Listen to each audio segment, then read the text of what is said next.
Hey everyone, I'm Agir Delio and welcome to Sports Playback. Everyone here at CityTV Sports is pumped for the 2013 high school sports season, and we've got a lot of great things in store for you. But first, let's take a look back at last season. As you recall, last year was a rebuilding year for all three Centinela Valley high schools, and quite honestly, it showed. Let's start with some highlights of the Hawthorne Cougars from the 2012 Mayor's Cup. Play action pass to DeAndre Flynn for a touchdown in the end zone. Fuller drops back and connects to Eddie Thomas for an 11-yard touchdown pass. Touchdown Hawthorne. Fuller this time keeps it himself and runs in the end zone for 6 for Hawthorne. End zone into the end zone. Now on to the losing year Olympians, Sammy Polacco with a play-action pass, drops back and connects to number 7, Dakari Pashal in the end zone for a 30-yard touchdown catch. Touchdown. Out of the I formation, Polacco drops back to pass Kalalo for a touchdown wide open in the end zone. Kalalo once again with the carry, makes some moves and finds himself in the end zone once again. Polacco with the guy in motion, play action, and goes for the end zone and connects with Jamari White for a score. Play action once again by the Olympians. Polacco connects with wide receiver Jamari White for his second touchdown on the night. Moving on to the Lawndale Cardinals, here's a handoff to number 2, senior Watkins, who slices right up the middle of the defense for 6. Now the Cardinals defense comes up with a huge play, a fumble on the run, recovered by number 9, Manigo, who takes it back 91 yards to the house on homecoming night. Lawndale has the ball. Is that Manigo? Manigo goes across the 50, the 40, the 30, the 10. Touchdown, Lawndale. All in all, you can see that while struggling for most of the season, there were some bright spots that the teams can build on, and building starts in the offseason with conditioning and lots of running. I had an opportunity to visit all three teams during the fall training camp and to take a look at what we might expect in the upcoming season.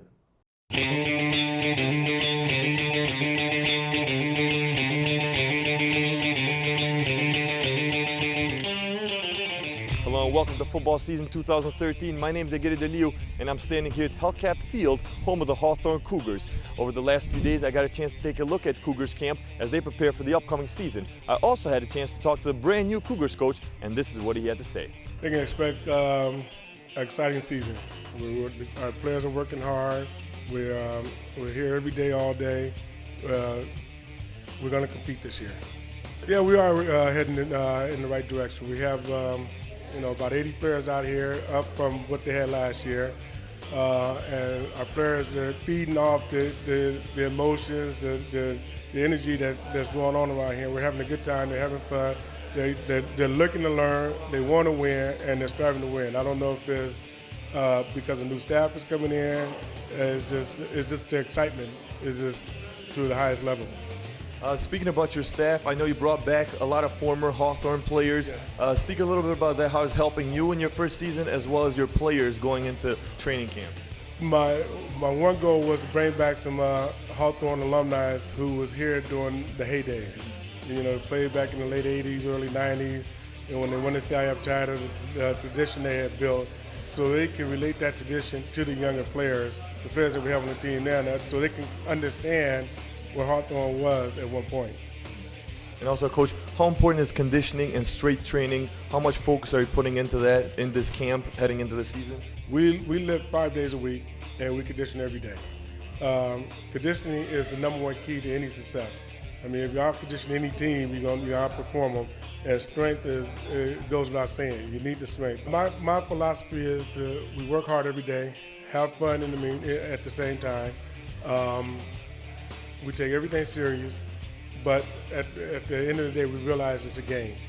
I've been doing, like you said, over 30 years, and I've had a lot of mistakes over those 30 years to learn from. And the one thing I do know is that if you make it fun and you let the players know that you care about them and love them, that they do whatever you ask them to do. Yes, sir.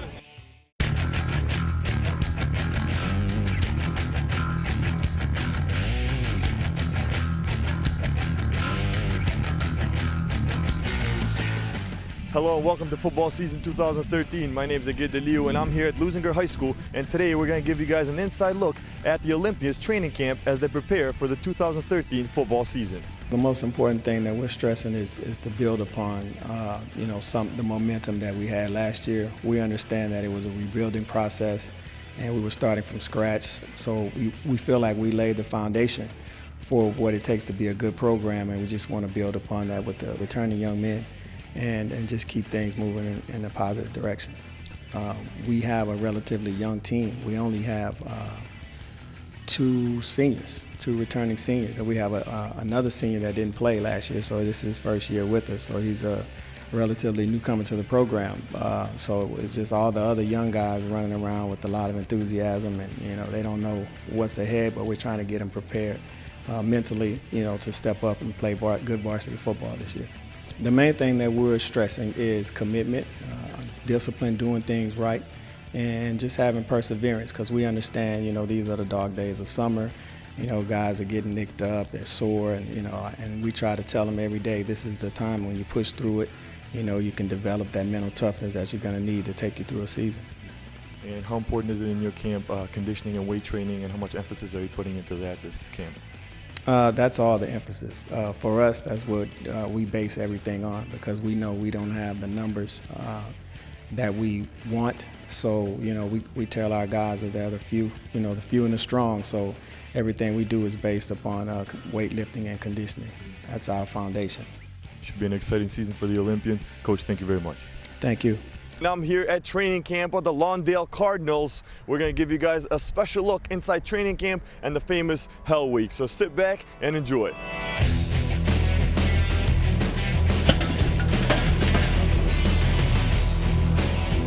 Just from last year coming into this season, we really just needed to get a little bit more experience. We were pretty young last year. We're actually even younger this year, but overall we're still a fairly experienced team.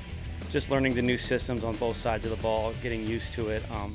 Kids have learned a lot over the spring. They've gotten a lot stronger, a lot quicker, but we're still not up to par with the size of the teams in our league quite yet, so we're hoping to use our speed and some of our strength to our advantage. But basically it's getting comfortable with the new systems on both sides of the ball and being a year smarter and a year more experienced. Just really working on fundamental football. A lot of technical work, a lot of technique stuff.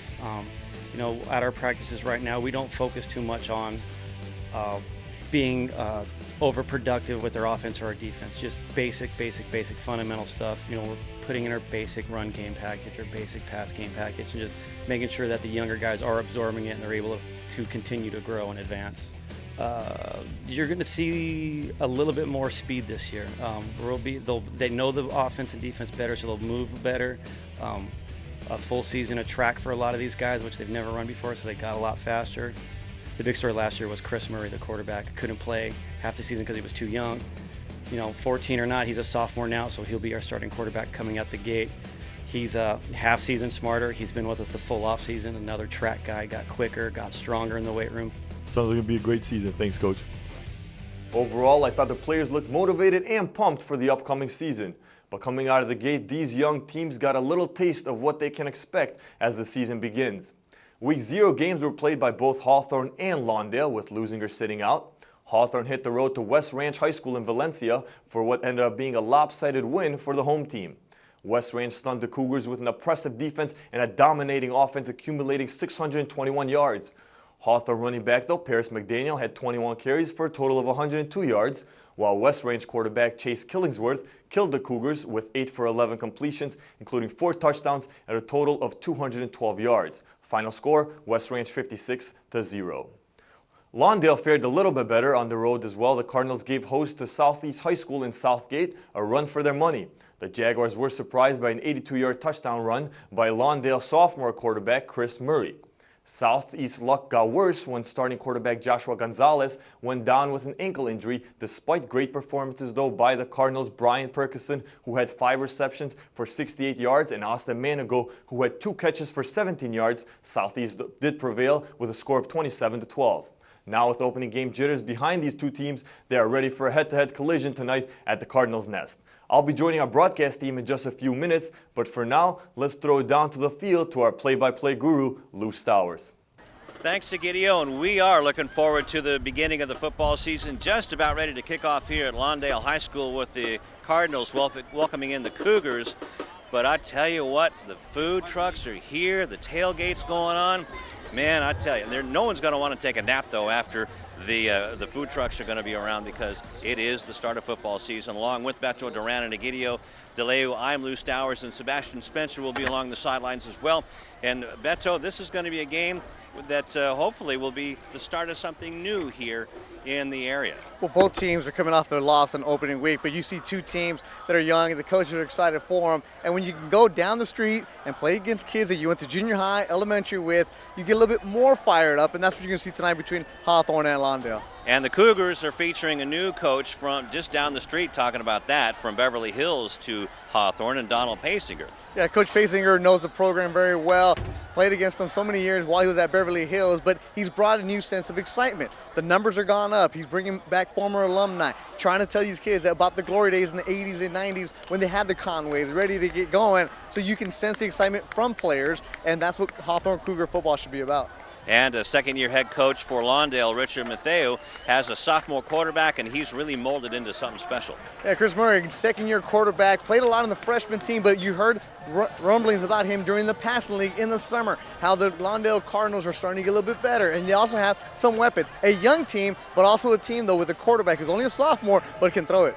And the ball's going to be flying high through the air this season, especially right here at Cardinal Stadium, where the Cardinals are going to be welcoming in the Cougars. We'll have the kickoff and the opening lineups right after this on City TV.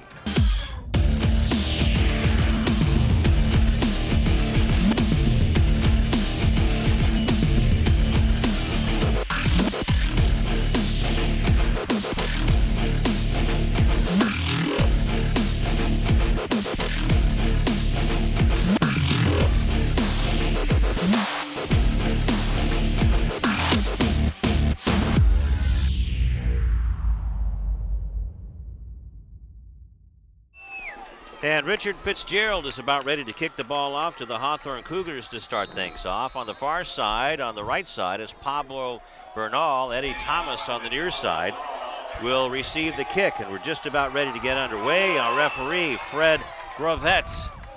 And now it is to number 6, and that is Eddie Thomas. Thomas getting up towards the middle, still on his feet, and on the far sideline, out of bounds around the 35-yard line. But it'll be 1st and 10 for the Hawthorne Cougars, and the 2013 season is underway, Beto. Yeah, good run back there by Hawthorne. It should be a good one tonight, Lou. We talked about in the opening how you have teams, players that know each other, play Pop Warner, junior high, elementary. So it's one thing when you go on the road opening week and you're on the freeway and you have no clue where you're at, you're finding a new city. But when you go down the road, in and outs around the corner, you have your Best Buy there, and you can go in somebody's backyard and it happens to be somebody you know really well.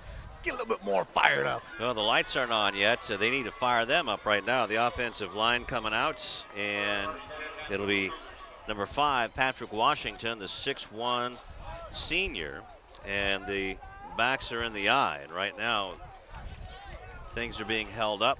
I think that's what we're waiting for, are the lights. Trying to turn the lights on.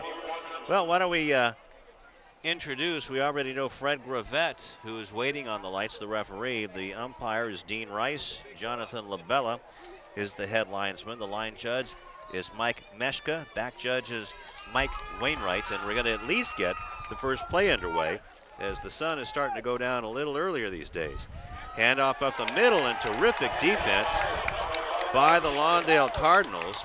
And the carry, first carry of the game, was Paris McDaniel, but he gets a loss in the play of about 3. Emmanuel Ayo, number 7, in there on the tackle, man, a couple yards behind the line. Ayo, a defensive end sophomore. Look for him. He's going to be one of the cogs right there in the middle, trying to slow down the Hawthorne running game. You see on the replay, you have 3 different Cardinals in on the tackle. It's a good sign for head coach Rick Matheson. Out of the shotgun now. Back to pass, looking towards the right side, and that is intercepted. Intercepted by Christian Coleman. And that's the first turnover of the game. The Cardinals are really fired up here. There's Richard Matheu. Great job there by Christian Coleman. The ball off the intended receiver. There you can see it go off the hands. And Coleman right there, as you would say, Lou, Johnny on the spot, able to give up the body, saw the bobble and able to hold on to it. Good job there by Coleman. A good field position now for Lawndale, as Joshua Jacobo was the intended receiver, went off of his hands. And that is at the Hawthorne 39-yard line. Running play by the Cardinals right off the bat, so they want to try to bash their way through that offensive line. And the first carry of the ball game was B.J. Parkinson. And Parkinson gets a 5-yard gain. It'll be 2nd and 5. Good carry there. You can see the replay. 21. They got a good job there, Lou, where he covers the ball up right away, knowing they're going to try to strip it away. So turnover is a big key for Lawndale in their first loss. Make sure not this time. Pass on the flat, and that's to Perkins again. And he barely gets to the line of scrimmage, maybe a couple of yards on the play. So Perkinson, and thought there was a flag on the play, but no flag on the play. And a gain on the play, we'll call it a 2-yard gain. Yeah, Paris McDaniel there with the tackle for the Cougars. And then you see the quarterback, Chris Murray, sophomore, essentially a leader of this team. You know, the quarterback only wants to be the leader, but good-looking sophomore there for Lawndale. Out of the shotgun, handoff, and that goes to Patrick Washington. Washington was the running back on that play, and he's finally knocked out of bounds on the play on the near side, but not before a Lawndale first down inside the 20-yard line at about the 19. A simple draw play, and Washington made sure to wait for the hole to open up, and you're going to see on the replay, nice patience, cuts back in, and just able to fend off a couple of Hawthorne Cougars. There's one, couldn't take him off, and you got to go get down low on him because Washington, 6'1", 170 pounds, so good-looking running back there for the Cardinals. So 1st and 10 as the quarterback now, Chris Murray, hands the ball off. Hand off to Davian Ward, and Ward goes into the end zone. Touchdown, Lawndale.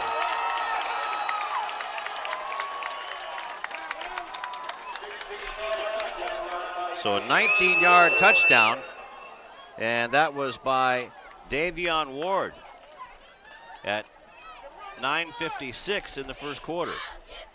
Nice run there by Davion Ward, and we'll give the offensive line for Lawndale a lot of credit, Lou. Back-to-back big runs by the running backs, and just a lot of room to work with, and essentially goes in untouched, just hit one time. Coming in to tack on the extra point is Fitzgerald. Murray will hold. We've always stressed the importance of the kicking game, and let's see how this one goes. That's a good one. High, no, it was no good. Must have been wide to the right. So PAT no good. Sure looked good from this angle, but that's why we're up here. Let's go down to Egidio. Thank you, guys. Well, Davion Ward last week's game had 33 yards on 14 carries. Tonight on his first carry, a 16-yard touchdown that gives the Cardinals a 6-0 lead early on in the game. It should be a good one. Back to you guys. Well, it already is turning out to be that, as Davion Ward on a 19-yard run, a 4-play, 39-yard drive. And that took a little less than 2 minutes. As Fitzgerald gets ready to kick back to the Cougars. Again, it will be Pablo Bernal and Eddie Thomas. Inadvertently called a wrong number on that last play. DeAndre Shaw had a run for the Cardinals on that play. Kick is high, end over end, and that chases back Bernal into the end zone, and that's going to be a touchback.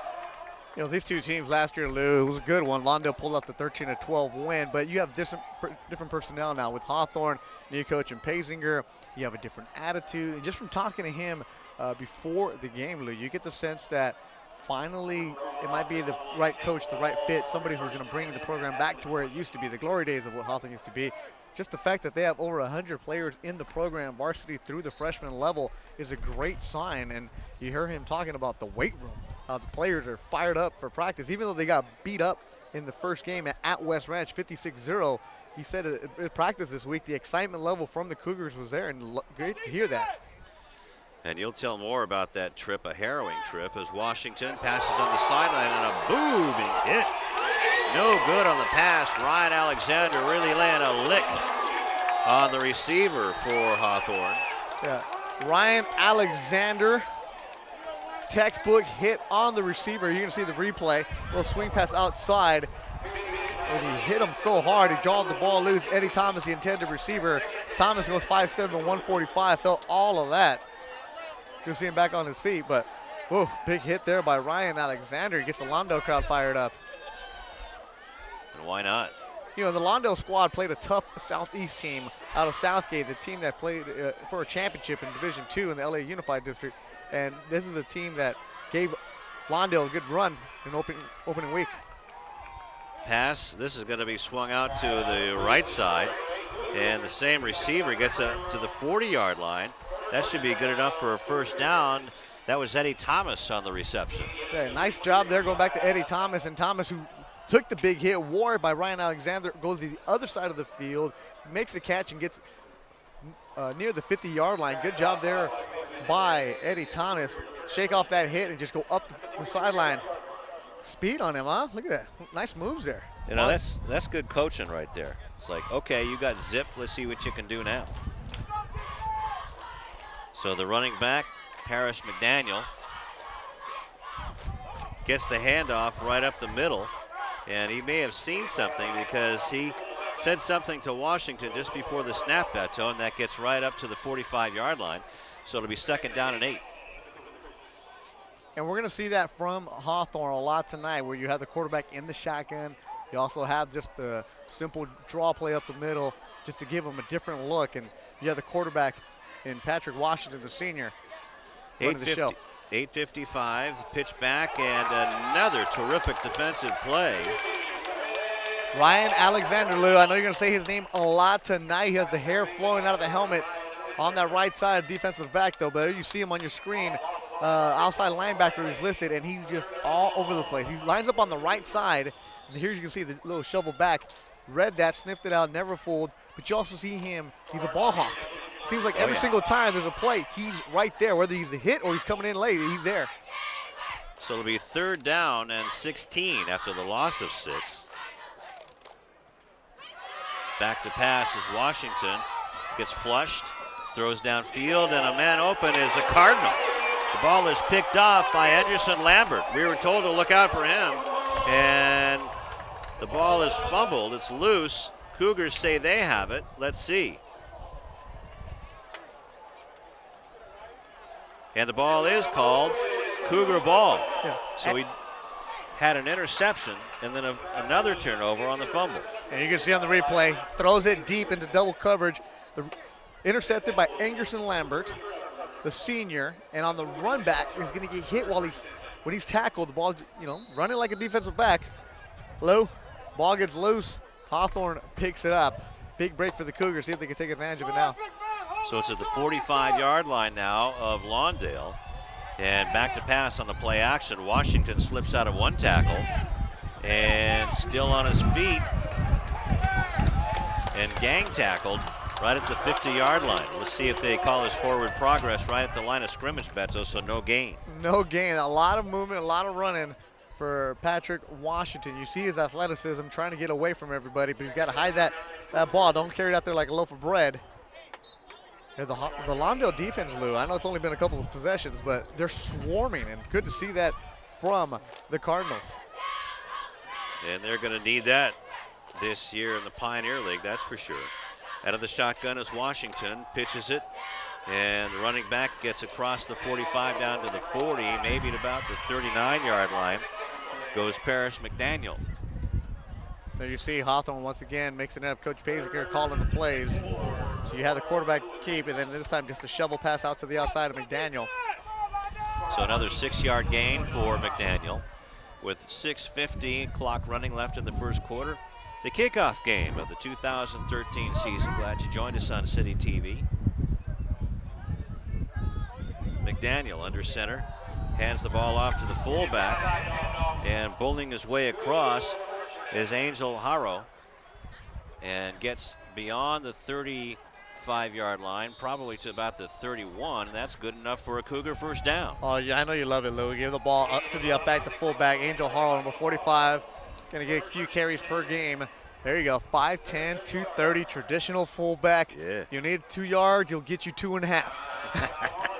Exactly what you want to see from 45. And I like what Hawthorne is doing here. It's not an offense where you feature just your quarterback, Patrick Washington. Yeah, Paris McDaniel, the running back. There we see Haro. You've seen them throw it out there to Eddie Thomas. And Coach Paisinger, who you see right there in the middle of your screen, was very adamant about how he wants to have balance on this team. And there you see the Lawndale coaching staff and Coach Rich Matheson in his second year with the Cardinals. So you see some turnover, a lot of the coaches, but I think you're starting to get that sense of stability in both programs. And there you see the defensive star of the game so far, Ryan Alexander, along with number 7, Emmanuel Ayo. And a timeout was called. Don't know who it was called on. I would imagine it would have been called on Hawthorne. I don't see the defense calling a timeout at this point. Yeah, it was a Hawthorne timeout there. Isaiah Torres split wide to the near side, and the ball is handed off. Ball is handed off to McDaniel. And McDaniel pushes forward to about the 30-yard line, so a gain of 2. It'll be 2nd and 8.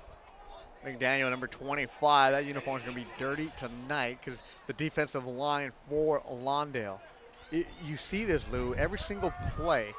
It's not just one Cardinal attacking the ball. There's 2, 3, 4. There you see the entire defensive line in on that mix. 6 minutes left to go in the first quarter. And again, transposing the rosters, that's Jermaine Martin.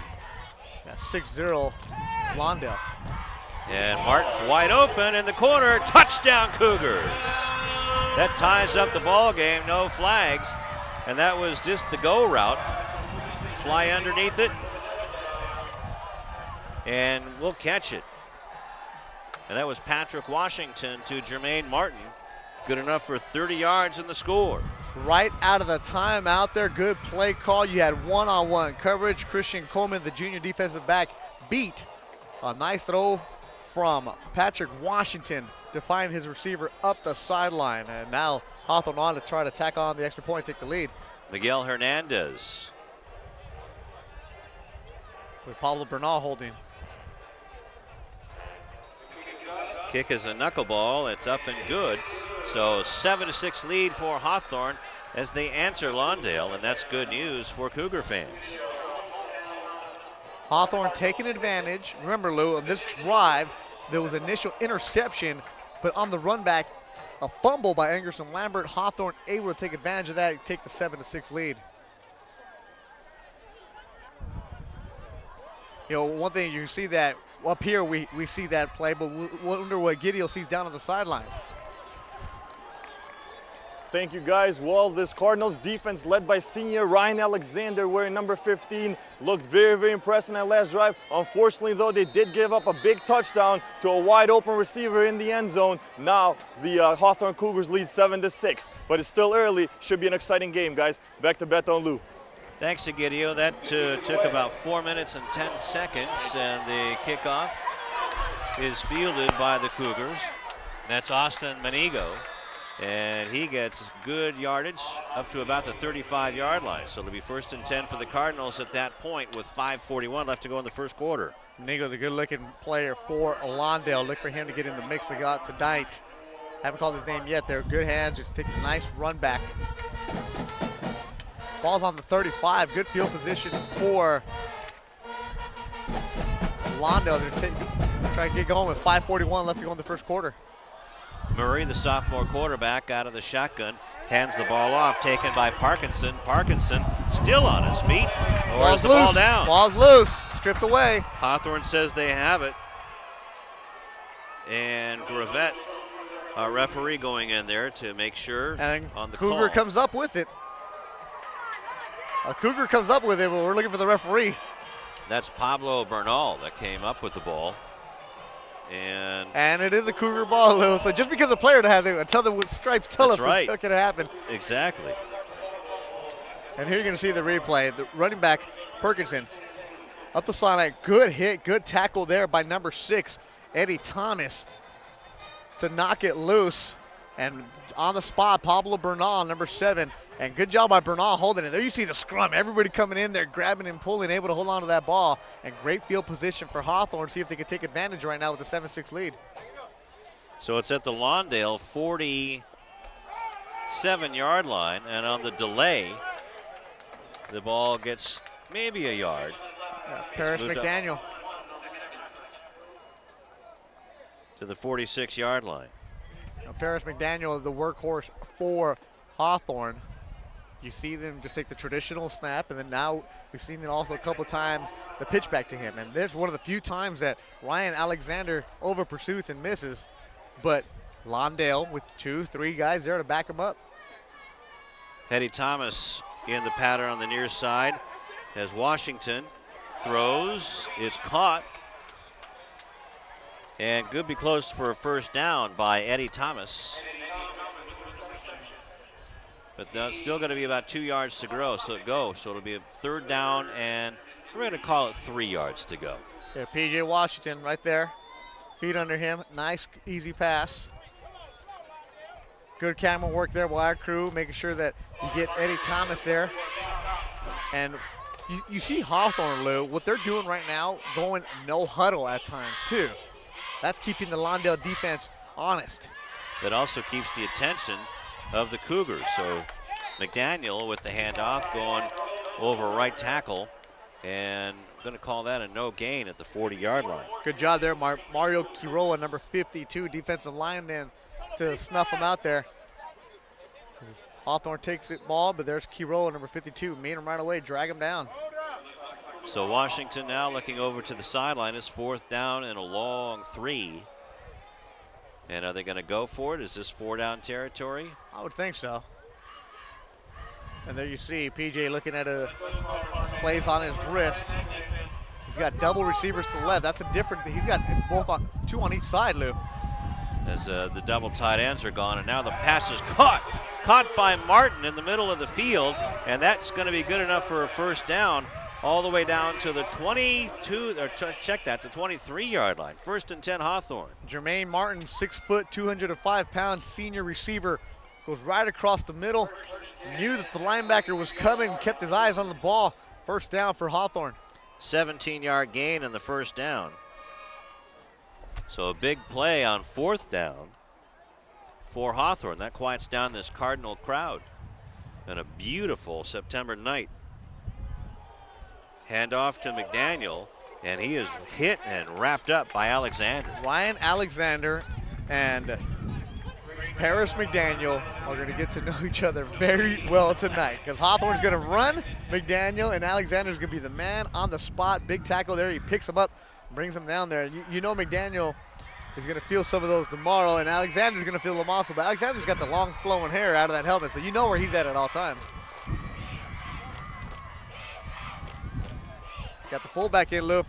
Ball's at the 23-yard line, 24-yard line, so no gain. McDaniel gets it again, has a hole over the right tackle, still on his feet, and a good gain. And Ryan Alexander again on the hit. Lost his dome a little bit, get back up, pick it up. Oh, well, because his helmet came off, Lou, he has to go out for one play. So Paris McDaniel will sit out one play because his helmet popped off in front of the referee. He tried to sneak it back, put it back in, not having it. So that is about a 4-yard gain, Beto, so it'll be 3rd down and 6. And checking in is number 28, Saladin Davis, 5 foot, 750-pound running back. And Hawthorne's going to call a timeout right now. And that'll be number 2 for Hawthorne. You know, Hawthorne went on the road, first game of the week at West Ranch, which is past Magic Mountain, and on a Friday.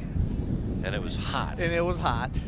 You're supposed to have a couple buses waiting for you, and only one bus shows up. School's not in session yet, so you scram everybody into one bus. And of course, the 405 on a Friday, how easy it is. Oh, and also happened to be I think Labor Day weekend. Yep. Yeah. You can't even get out of town. No, well, you couldn't, because Hawthorne got to West Ranch at 6:30 for a 7 o'clock game off the bus. Not only that, they got about an hour and 15, hour and 30-minute delay because of the bus wasn't there. They only got one. Yeah, the bus showed up at 4:15 finally. So you get to West Ranch. You get off the bus. Hey, here's a coin flip. Let's go, guys. Let's play some ball. Never had a chance to catch your breath. Looking good, though, here in the first quarter against Lawndale. Yeah, the kids are looking for the Thrones. the porta potties, and the other team's looking to get on the field. Here comes Washington. He's looking for the end zone, and it is caught in the end zone. Touchdown, Jermaine Martin. Nice pass there by P.J. Washington to find Jermaine Martin for the second touchdown of the game for the Cougars. And the second time tonight, you go from 5 to 2. Nice drive there by the Hawthorne Cougars. So both of those touchdowns, Beto, are off of turnovers. As the kicker, Miguel Hernandez. It wasn't pretty, but It it's don't good. matter. As long as it goes through the uprights. Knuckleball, fastball, it doesn't matter, Lou. Now we're here to look back at the second touchdown of the game. On the run, a nice tight spiral there from PJ to Jermaine Martin. Caught at the 1 yard line, able to get in there. Nice camera work, good replay, beautiful shot there. It's just a beautiful night here at Lawndale. It is, considering earlier and especially yesterday, it's been like Florida here, or the Midwest. Been so hot and humid here the past couple of weeks, finally getting a little bit of a break. And that nice breeze coming off of the beach right up the corridor. And kicking the ball off, getting it is Alexander, picks it up, getting up towards the 40-yard line, has one man to beat. And at the 40-yard line is taken out of bounds. The kicker brings him down, Miguel Hernandez. Saved a touchdown. Good job there by Ryan Alexander. Bobbled it at first. Able to go up the sideline. A great return here. You're going to see him there. A little tough. Just nice and easy. Up the sideline, the 40, and you can see some daylight. The kicker, though, great angle. Yeah. Get over there, Miguel Hernandez. Bring him down. And not Nice just pushing tackle. him out. Look at that. Nice tackle. There you go. Coach Basinger, your kicker can do it all tonight. That's it. So from the 37-yard line of the Cougars, the second time that actually the Lawndale Cardinals, and that was number 5, DeAndre Shaw with the run, past the 30-yard line down to about the 26. That should be a first down. It is. There you can see the replay. Nice and simple. The Lawndale offense using their big offensive line and run behind it. Good job there by DeAndre Shaw. Find the hole, get the first down there with 1:33 to go in the first quarter. So a 9-yard, check that 11-yard gain. And again, the ball is handed off. It's to Shaw. Shaw runs laterally. Good defensive pursuit by the Cougars. Yeah, Marcus Edwards, number 21 for Hawthorne, was stiff armed initially, able to stay with him and bring him down. Number 5, DeAndre Shaw. You can see the replay. Shaw, good looking running back. Stiff arm, but nope. Edwards stuck with it. Good job there on the defensive side for Hawthorne. So 1:52 left in the first quarter. 3 receivers in the pattern. And the ball is handed off to DeAndre, who's caught in the backfield, didn't have anywhere to run. And also the ball is loose again, but also a flag as well, as DeAndre got licked pretty good by Javante Jackson. Andrew McLennan comes up with the ball, but I think that was after he was already down. Number 50 was there for him. Also, Marcos Bahina there for Hawthorne with 45 seconds to go in the first quarter. Holding on the Cardinals, no good. The Hawthorne Cougars, actually, it was a It fumble. was a fumble, Lou. So The way the that's- referees came up, looked like they were just holding on to the ball, but Andrew McClellan comes up with the fumble. There you can see the replay. As Washington just Yep, there. Yeah, ball you're right out of him. And McClellan there, number 50, 6'1", 225, defensive lineman with the turnover. Now that was just like waking up on after you lost a tooth. The old tooth fairy left him a present. What else did the Tooth Fairy leave you? A couple $100 or what? Not me, not in my day. No, all those cavities you had? We were lucky to get a nickel. Oh my goodness! What, rub 2 nickels, give me a dime. Oh, come on, Lou. You're not that old. Thank you. So now we probably have a delay of game penalty against Hawthorne. Ball at the 30-yard line. And now it'll go back to about the 25. So the holding penalty was before the fumble. Obviously, the Cougars declined it so they could get the ball back. But now it's first down and 15 for Washington and the Cougars. They'll stay on the ground. But a good defensive play as the ball was carried by Saladin Davis. And Saladin Davis, number 28, 5'7", 150, a junior. At the defensive line. That was 22 seconds to go in the quarter. That might have been the last one. See if Hawthorne's going to run another one. Yeah, they're not in too much of a hurry, but that looks like it's could happen. Back to pass is Washington on the swing pass, and guess who? The monkey wrench. Ryan Alexander zips Paris McDaniel. And the horn sounds to end the first quarter of play. Nice looking pass, but then Alexander must be reading the Cougar playbook.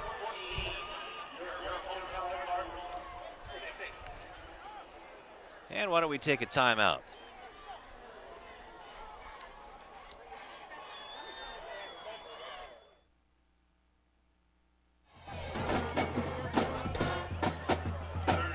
Okay. Washington going downfield down the far sideline and just out of the reach of the intended receiver. That was Jermaine Martin. And Martin was being looked over by Henderson Lambert, who has an interception tonight. A good first quarter we saw from Hawthorne, able to take advantage of some turnovers to take the 14-6 lead. But this is the first time they're going to punt tonight. And Lawndale will get some good field position as their own man is back on his 40. But it's the first time you hear the band kind of get a little fired up, So we got to speak up a little bit, get a little fired, you know. That's what high school football is all about. The mascots, the band, the cheerleaders. Friday nights on CityTV. Lambert going to receive the kick from Hernandez. Got some pressure from Isaiah Torres and catches it at the 40-yard line. Actually, is picked up by Martin. Martin has it. Martin's going to go into the end zone. Is it a touchdown? It is a touchdown. Did it touch Cardinal? That's what we're going to look at. The white hat, the referee, is going to go and talk with the back judge. And it might have hit a Cardinal when it bounced. And that's why, here you're going to see, that was before it landed. So the referees are conferring. Good job there by Martin. Just even if it doesn't count, though, the athleticism for him just to get going and get loose. Well, right now it stands as a 39-yard return. And here the referees getting together.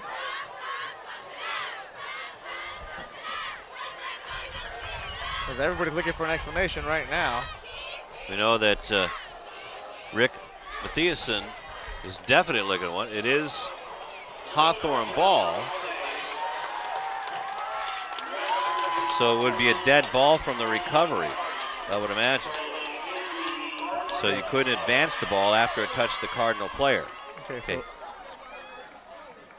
yeah, well, we didn't see that. It was after the recovery, but are they trying to say he was down? Or well, Tom Strickfaden will get get it. Yeah. Well, the referees are definitely saying that it hit a Cardinal player. That's why Hawthorne is getting the ball right now. So Hawthorne's going to get the ball. Let's look at it. At the whole. Let's wait here. Let's wait. And I think Mathis is going to call a timeout. Lawndale's going to call a timeout right now, just to try to get a clarification to get everybody calmed down. But now we're going to have a chance to go back and look at the replay. Okay, so I can try to find so the situation was going on right now. There you can see the initial punt. It's a high end over punt. And it might have nicked number 44, who was Bo Estaya, who had his back to the play. So that's what they're the saying. Only person in a red uniform that was there. So that's the reason Hawthorne was able to get the possession.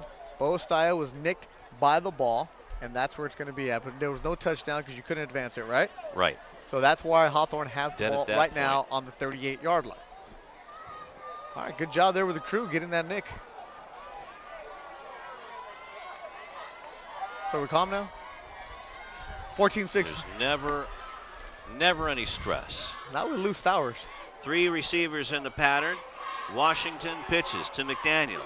Cuts back inside and gains about 6 yards. We'll check that 3 yards. We do have flags on the play. In the backfield. You know what that means. You got your hold. Hold against Hawthorne, so that play will push him back 10 yards. So it happened behind the play that forced McDaniel in. Mario Quiroa, number 52 there for the Lawndale Cardinals. And that defensive line doing a good job tonight, swarming every time you have a chance to tackle somebody. There you see the referee. It's the hold against Hawthorne.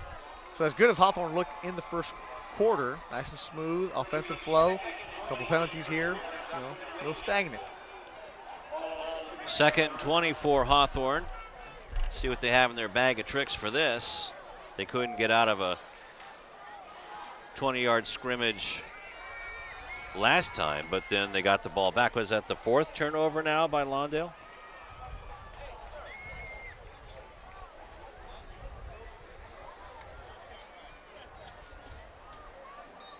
$1:32 left to go in the half. Out of the shotgun is Washington.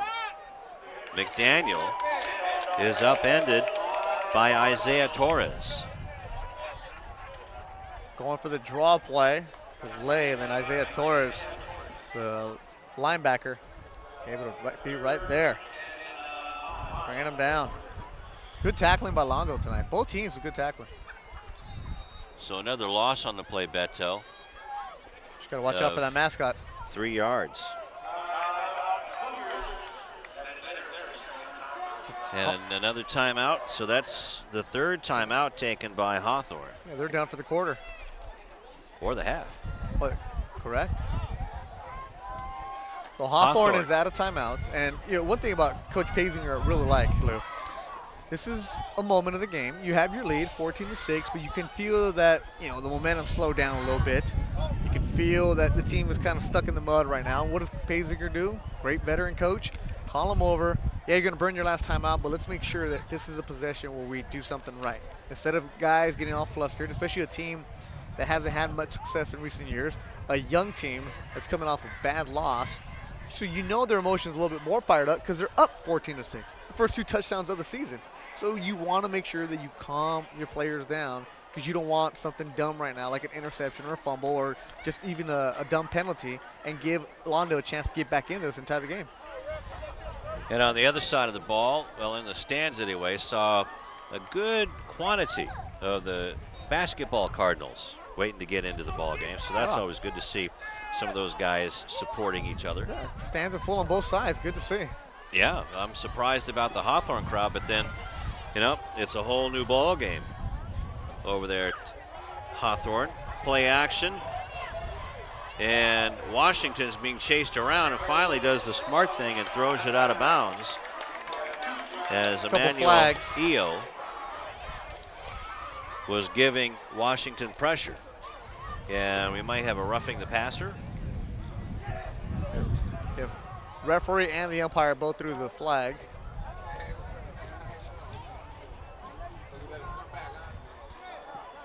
So didn't see what happened after Washington threw the ball.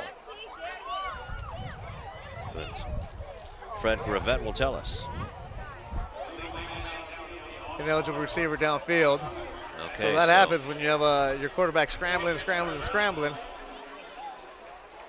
that'll bring up 4th down.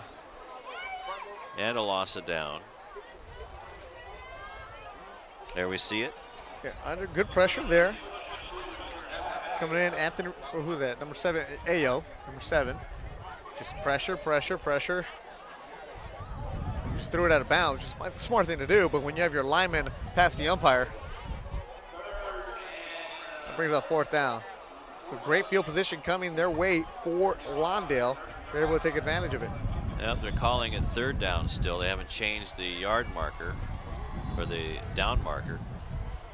So it's 3rd down and a whole bunch, about 35 yards to go, all the way to the 37-yard line of Lawndale. And a running play. Good defense again by the Cardinals. Angel Harrell, the fullback, just just a couple of yards, and that's one of those possessions where Coach Paisley just said, you know what, we're going to go right up the middle, get a couple yards, give our punter a chance, some room to work with, and let's get out of here and play some defense. And now it's fourth down. It's fourth down, a gain of 5 yards on the play. So to the 41-yard line. So it's fourth down and a lot.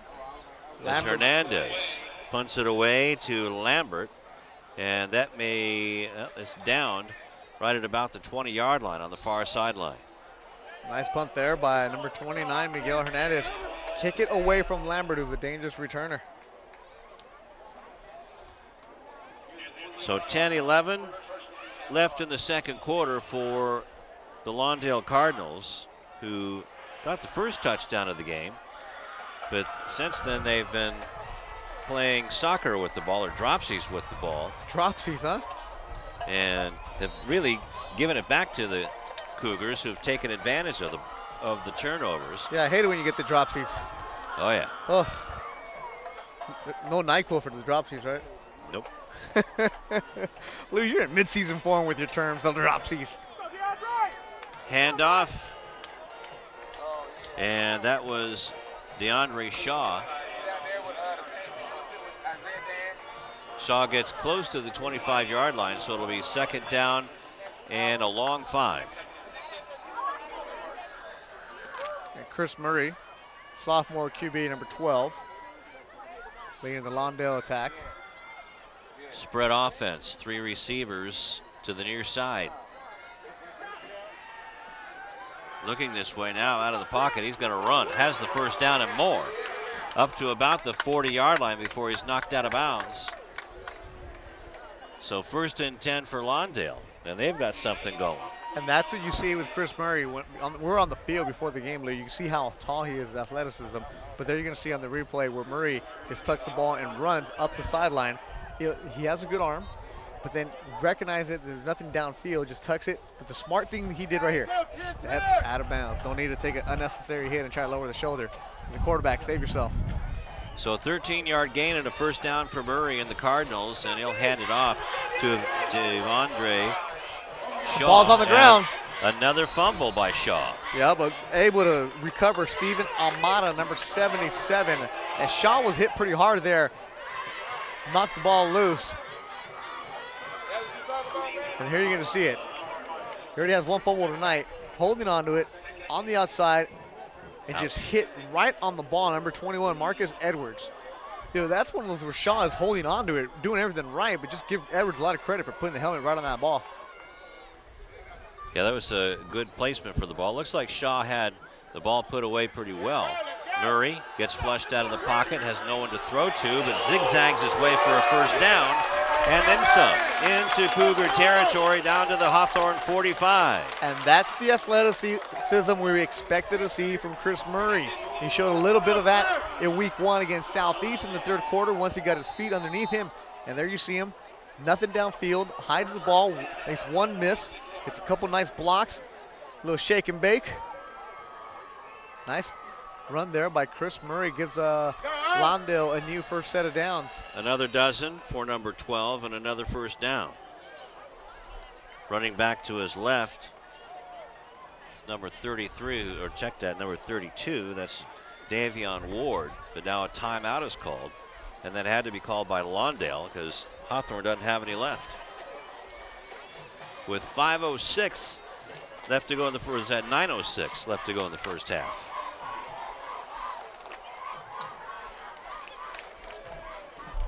So Lawndale had a pretty good game last week, but before we talk about that, let's go to Egidio. Thank you, guys. Well, quarterback Chris Murray of the Cardinals had 105 yards rushing last week and 1 rushing touchdown. The Cardinals are riding him once again on the ground in order to catch up to the Hawthorne Cougars. It's getting good, guys. Back to you up there. Thanks, Egidio, and a 27-12 loss, although there was the silver lining game, as a lot of players played well. And Ward gets the handoff. After he gets positive yardage, he gets hit and down. Forward progress is to about the 5-yard line. Davion Ward, a senior running back. So a 1-yard gain for Ward. A tough 1 yard. And I'm liking the way both defensive lines are playing tonight, Luke, because when you're running, it seems like you're running into that wall. You might be able to get loose for an extra 1 yard, but you got to earn that bad boy. Javonte Jackson, the linebacker for the Cougars, doing a terrific job tonight. Murray, back to pass, gets flushed out, throws a pass, and that'll go out of bounds as he was being chased around by Saul Sierra. Good job there by Sierra putting the pressure. And there you see Murray doing something smart. Don't try to force anything. Don't try to get it into double coverage. Just because you have a receiver in the area doesn't mean that you have to get after him. Look once, look twice, and then you see him dancing around off the back foot and just throw it away to somewhere where nobody can catch. If it's an assistant on the other team, even better. So it'll be second down at about 9 yards to go, and now a penalty flag from the line judge. And is he going to call Richard Rivera offside? No, offside. Hawthorne. So a 5-yard gift. First penalty of the night against Hawthorne. So that'll be at the 40-yard line now. Yeah, 8:34 to go in the first half. So it'll be 3rd down and 4. 3 receivers in the set out of the shotgun. Handoff on the delay. Goes to Ward. And down to the 40-yard line goes Ward. Marcus so no Edwards. gain. Marcus Edwards, number 21, right there on the spot for Hawthorne, and bring him down. Coming in the ball game and running back now is Richard Fitzgerald. So you got 4th down here, Lou. 4th and about 3. Well, we'll call it 4. Yeah, long 4. This might be a possession where you have to be careful that Chris Murray, with his athleticism and those long legs, he can get loose here. And Devondre Shaw is on the sideline. He's healthy, but he's fumbled the ball quite a bit. Now here comes Fitzgerald.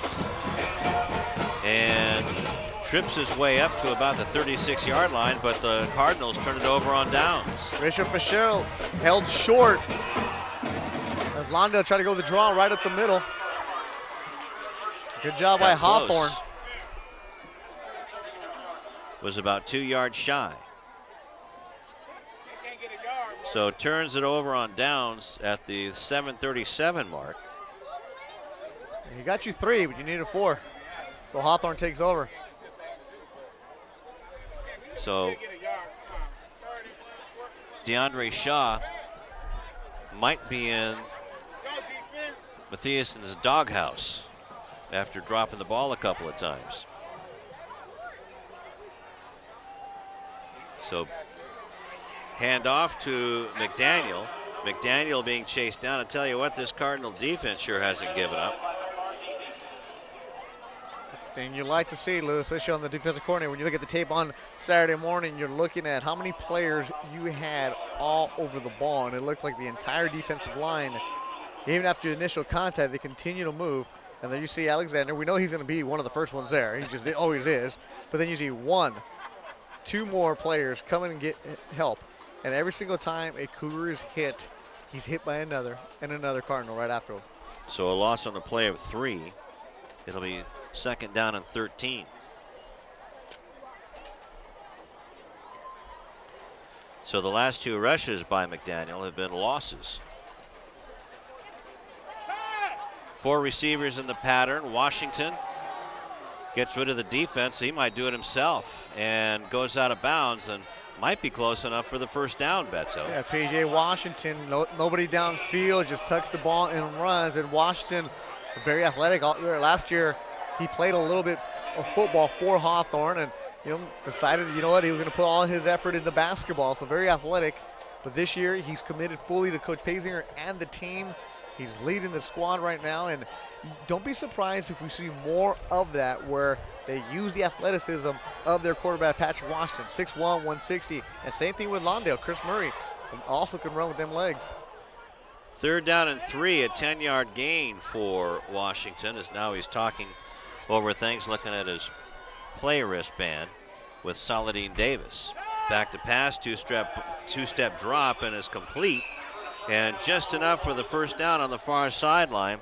And the completion was to Eddie Thomas. So it'll be 1st and 10 for the Cougars right at midfield. Those two have a real good connection. We've seen Eddie Thomas hook up with his quarterback, P.J. Washington, a few times tonight. It just seems like that's exactly who he's looking for on those quick two-step drops and good route running there by Eddie Thomas, number 6. So 1st down on the 6-yard gain. And just moving the chains. Not in any hurry, under center, 6:15 left in the half. Murray, or Washington, being chased down, now passes it far downfield, and nobody open downfield, and no flag. So good double coverage on the play by Thomas, on Thomas, I should say. He's looking for the flag. I think everybody is. You saw the contact, and PJ able to get out from under the pressure. But I think the ball might have been out of bounds. That ball was way out of bounds. So even though there's that contact there, nobody's catching it. Lambert was in the neighborhood. And So I think was the bus. Christian Coleman, I think, was there too. So was the band. They were in the neighborhood too. Oh, yeah, closer to the ball, that's for sure. 6 minutes to go, Lou, in the first half. 3rd and 10 for the Cougars at the 50-yard line. Handoff on the draw play, and nothing doing. Nice defensive stop there by the Lawndale defense. Davis was stopped by Torres. And now you're going to just bring in your punter, Miguel Hernandez, who's been punting well tonight to push back Lawndale. So now Hawthorne has gone a little stagnant with 5:30 left to go. Lambert inside his own 15-yard line, waiting for Hernandez punt.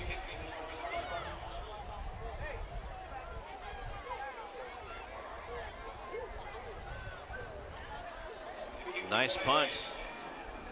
And that is going to go out of bounds at about it's going to go out of bounds somewhere around the 15-yard line. So it'll be 1st and 10 for Lawndale. They'll have just under 5:10 left to go to get within at least 2 points. Now they're going to mark it.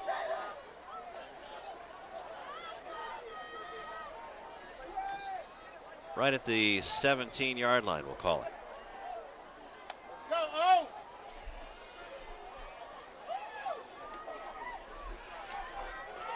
5:09 left to go in the half. Murray back to pass out of the shotgun. One of the receivers trips, and look out, good blocking. And a flag goes up, but the ball was caught over on the far sideline. And they're going to say he was out of bounds.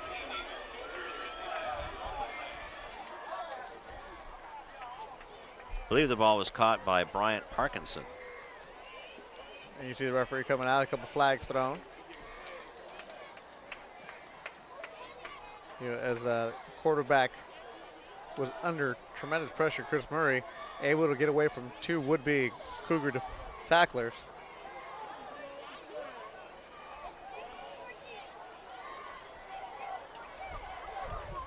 Got an eligible receiver downfield. So you have the ineligible receiver downfield. It usually means one of the linemen got loose, got down past the umpire while the quarterback was still running around. So while Murray's scrambling, a couple of his linemen are downfield, and that'll bring up a loss of downs. That's 2nd down. So the Cougars will decline the penalty and take the down. Up by 8 points. Murray throws it over the middle. The pass is caught. Nice spin move, and the ball is taken by Manigo. Manigo far down the sideline, deep inside of Cougar territory, finally ridden out of bounds inside the 35-yard line. 1st and 10 for Lawndale with 4:50 left to go in the half. Eddie Thomas saved a touchdown for Hawthorne As nice job there by Chris Murray, able to get away under pressure, has the receiver across the middle by Manigo, able to just get the play, make the catch, and then spin away. Nice spin move there. And the athleticism you see from number 9 getting going. The junior receiver had one man to beat, but Eddie Thomas went down, tripped him up near the 20-yard line. A nice play by Lawndale. They got some life back. So 45-yard gain, and here comes DeAndre Shaw after being on the bench for a series, and he finds a nice hole. And DeAndre Shaw, when we look at this replay, the way he's running, he is holding on to that ball for dear life, though. DeAndre Shaw, a couple, as you said, the dropsies there, you see him running 2 hands on the ball. If you're going to hit him, you're going to have to earn it here. Down to the 20-yard line. So a 13-yard gain for Shaw. And there's another reception. Man gets away. That's Parkinson. He gets inside the 15. Nice little swing pass, nice and easy from Murray over to Perkinson, number 21 on the near side, and able to get away from a couple of defenders. And this is what you want to have right now. With you have the momentum going from Lawndale. You have the ball on the 17-yard line with 4:15 to go in the first half, so able to have a chance to tie this up. Good job there. And then Lawndale doing the same thing, Lou, going with that no huddle, keeping the pressure. And you know Hawthorne's defense is now tired. So it's 1st and 10. Saw a lot of movement, no flags. The ball is handed off. And good defense by the Cougars up front. But once again, Shaw able to just holding on to that ball right now, running with 2 hands, Lou. You grab it, and you're going to see a nice and tight replay. One, ball on the bottom, another hand on top. You're getting hit. Nobody's hitting that ball, though. So another first down for Shaw as well. So that's right at the 10-yard line. So I think it's still, actually, it's about the 11-yard line, we're going to call it.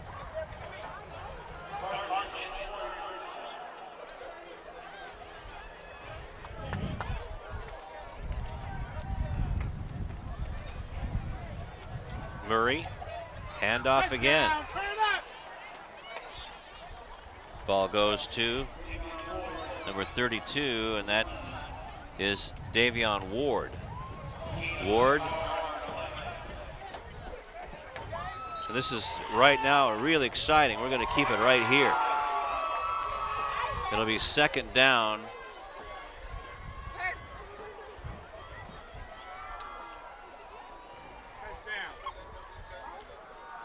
Now the ball is handed off to Manigo, or is that Parkinson? Parkinson 21. trying to turn the quarter and gets to about the 5-yard line. So Lawndale going nice and hard, running the ball here.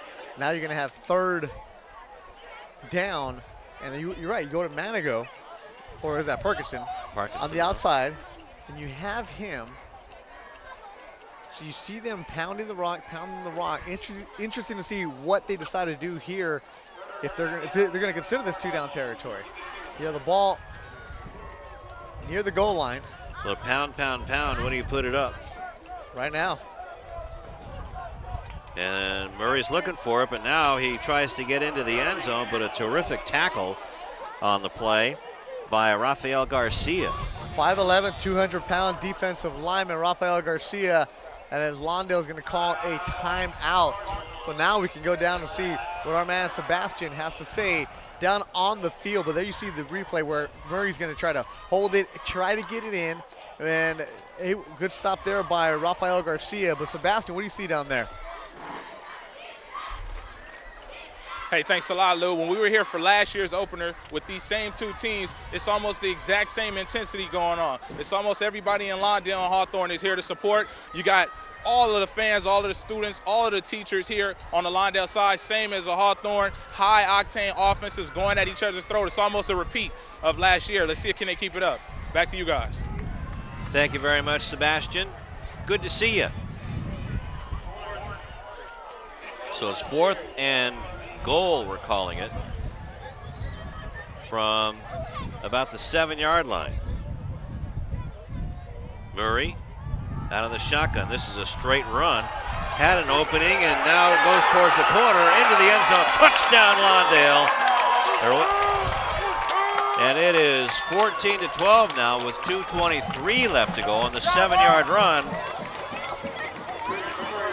by Chris Murray. Intended for Murray the entire way. The quarterback, and we talked about this, Lou, use his legs, use that speed. Just tuck it and run, get to the outside. He's going to get a couple key blocks from his teammates, go straight to the pylon.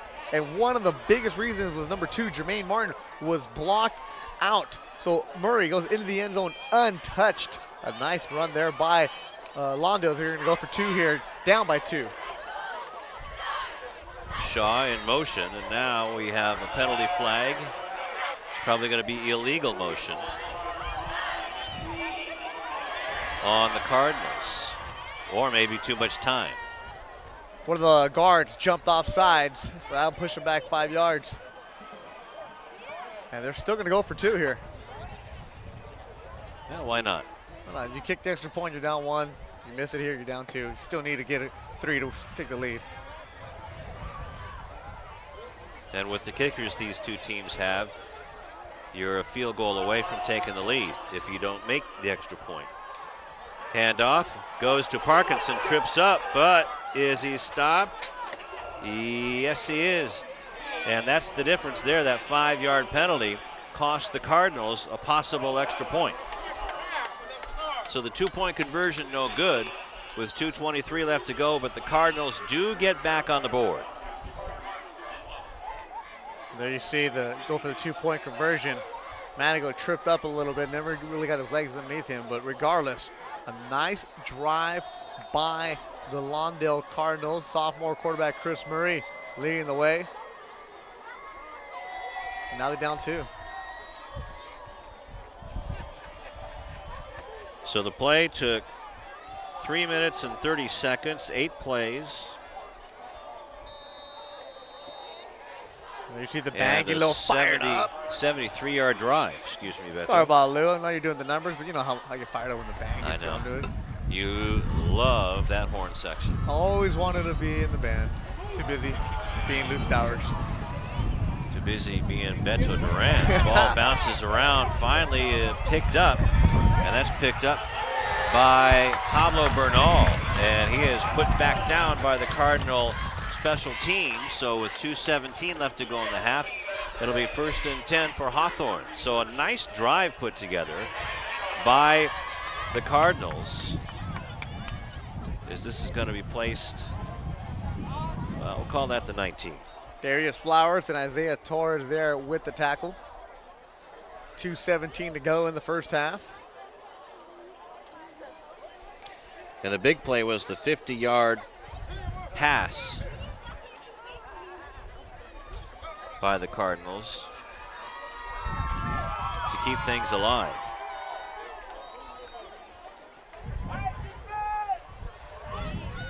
Washington looking things over. Pitches the ball to McDaniel. Actually, no, that is Davis. And Davis trying to turn the corner, and that Cardinal defense really runs laterally well.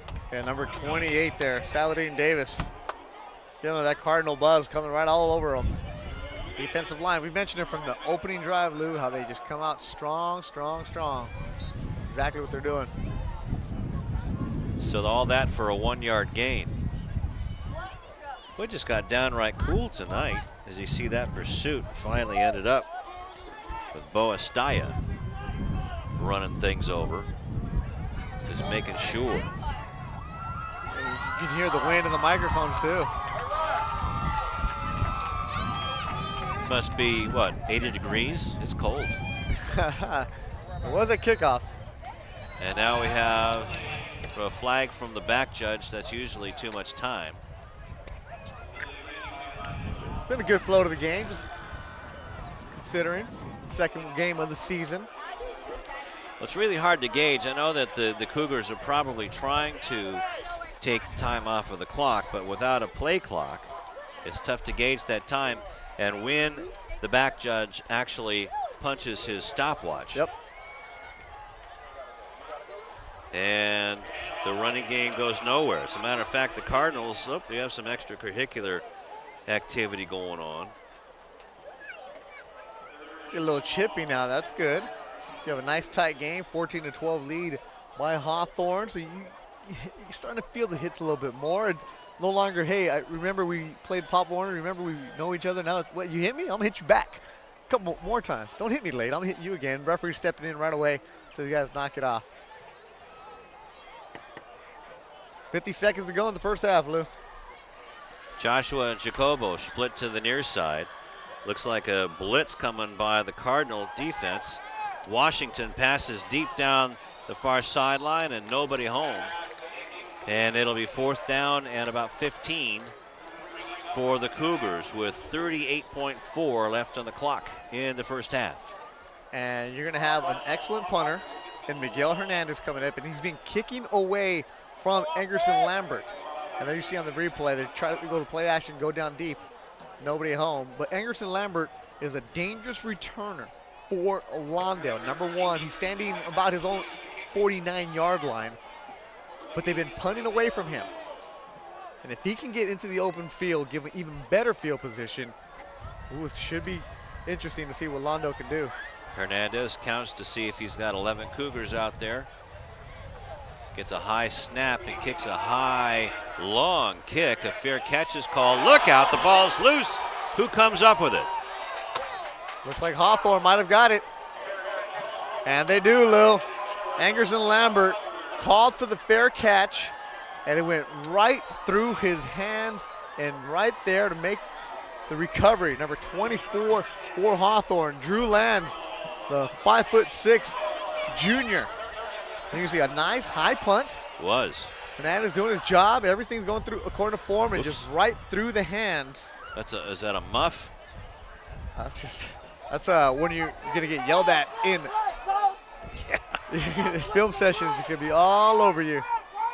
So 37 seconds to go. So it's actually like a long pass. PJ's got a nice strong arm. But he's gonna run instead.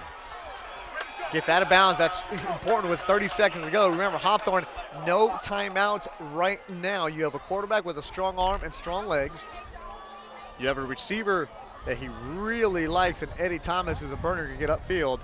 So 30 seconds to go. So call that a 7-yard gain for Washington. It'll be 2nd and 3. You have Saladin Davis as your tailback. Haven't seen what happened to Paris McDaniel. Haven't called his name in a while. Oh, he's got double receivers, Lou. Gonna go down the near side, has a man open and a little bit too long.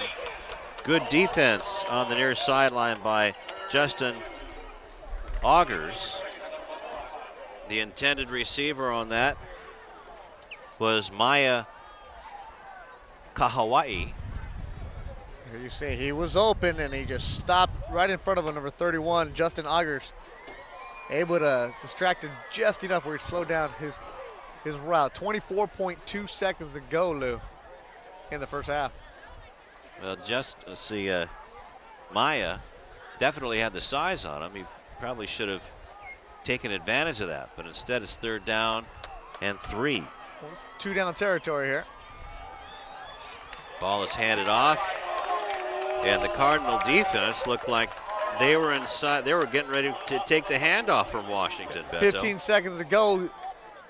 Hawthorne needs to hurry it up with 10 seconds, able to just throw it into the end zone. Never know what's going to happen. No timeouts. You got to get your lineman there. 4 seconds. 2, 1, just barely in time, and everybody's in the pattern. Throw down the sideline as a wounded duck, and the receiver and the defender get tangled up. And that's going to be the end of the half, with the Hawthorne Cougars leading the hometown Cardinals 14-12. And does anybody want to give a hit? It doesn't look like it, so we'll begin our halftime festivities right after we talk to Egidio. Well, thank you guys. The Cardinals struggling a little bit on defense though. Even though the score doesn't show it, it's 14-12. Hawthorne leads. It looks like the Cardinals are going to try to run with Chris Murray, the quarterback, the rest of the game here. Should be an exciting 3rd and 4th quarter. Back to you, Beto and Lou. Thank you very much, Egidio. We will have the halftime stats when we come back and the 3rd quarter action right after this on City TV.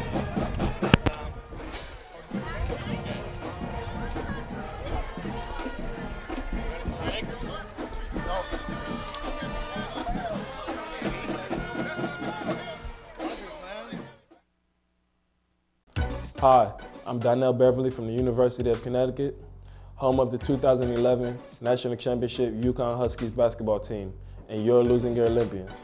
Beverly around the back, follow-away jumper, good, beautiful shot. It wasn't too long ago that I was playing basketball right here. I just want to thank him for having me here. I'm honored to play here. And the Huskies are the top dog in 2011. Winning the NCAA championship has always been a goal of mine, but so is getting a great education that will last me a lifetime. You can achieve your goals too. All you have to do is work hard and dream hard, and you can do anything you put your mind to.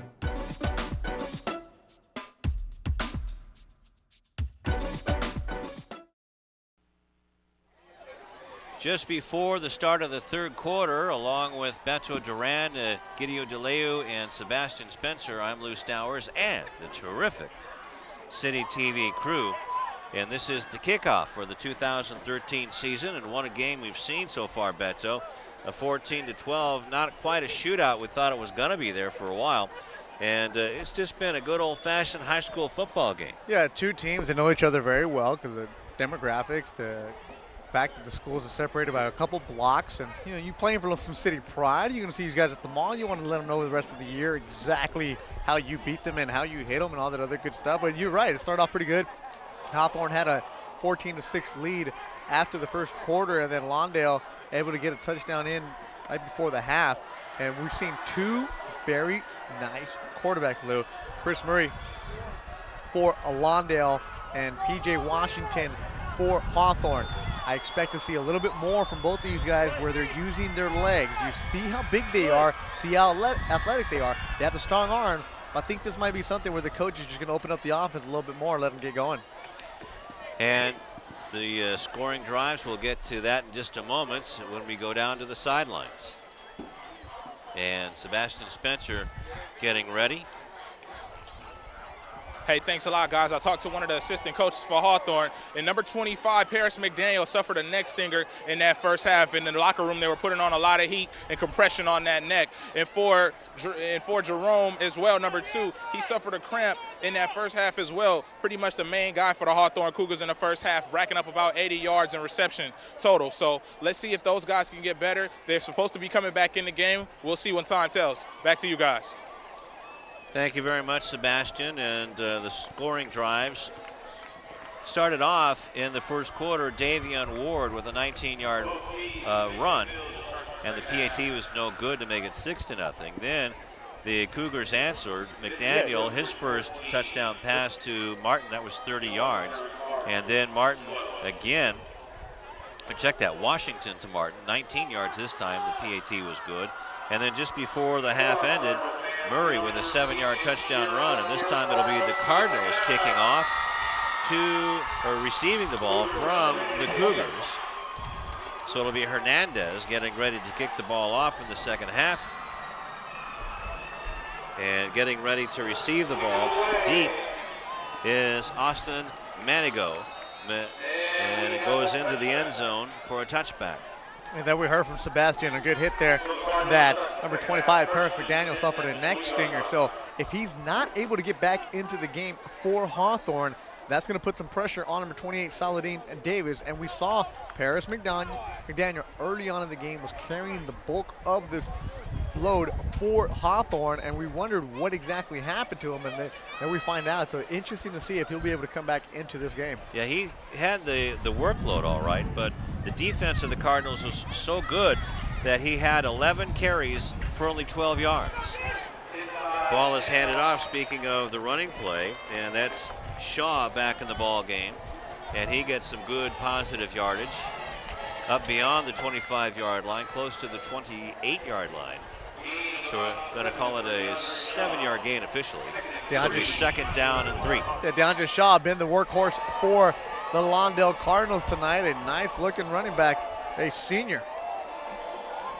And in the first half, we'll get Shaw's numbers in just a moment. as Murray is going to be sacked back there by the head Cougar, Javante Jackson. And that was a broken play. Looked like they were going to hand it off to Shaw, and he just let the Cougar get right back by him. Sacked for the first time tonight is Chris Murray. The first real time that Murray's been hit. So that looked like a broken play. That's one of those where the coach is going to get you in the film. So a sack on the play, a 7-yard loss on the play. So for Shaw, he had 7 carries for 47 yards. Ball over the middle, caught by Parkinson. Or Perkinson, B.J. Perkinson. And that's good enough for a first down. So that was good enough for 17 yards, 18 yards we'll call it. Nice form there by the quarterback, Chris Murray. Drop backs, plenty of time, has a receiver right across the middle. Good execution by 3rd and long there for Lawndale. So first down, Lawndale doing what they did in the first drive.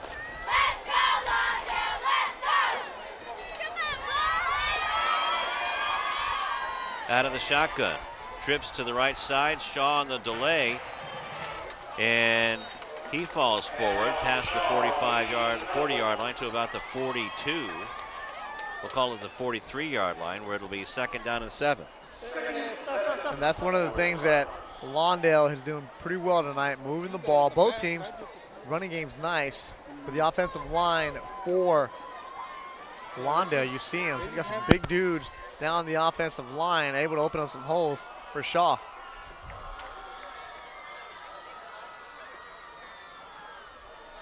Murray on the delayed drop play again. Shaw gets across the first down marker, and that'll move the chains right at midfield. The workhorse, DeAndre Shaw, and he was benched for a couple of series. Remember early on in the game, Lou, as you said, he had a case of the dropsies. Now you see him running 2 hands on the ball, protecting it, running hard, strong legs, keeps the chains moving. Just underway, 9:44 clock running, trips to the left side. And a swing pass, Perkinson, BJ gets away from one tackler, can't get away from Eddie Thomas, and a 5-yard gain. Nice job there by Anthony Ramirez. Number 3 gives him a nice block. There you see that block coming through and allowing Perkinson to get a couple extra yards.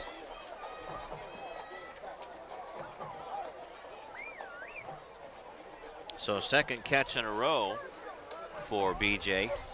There you see Murray. Murray and Justin Trayer, the center.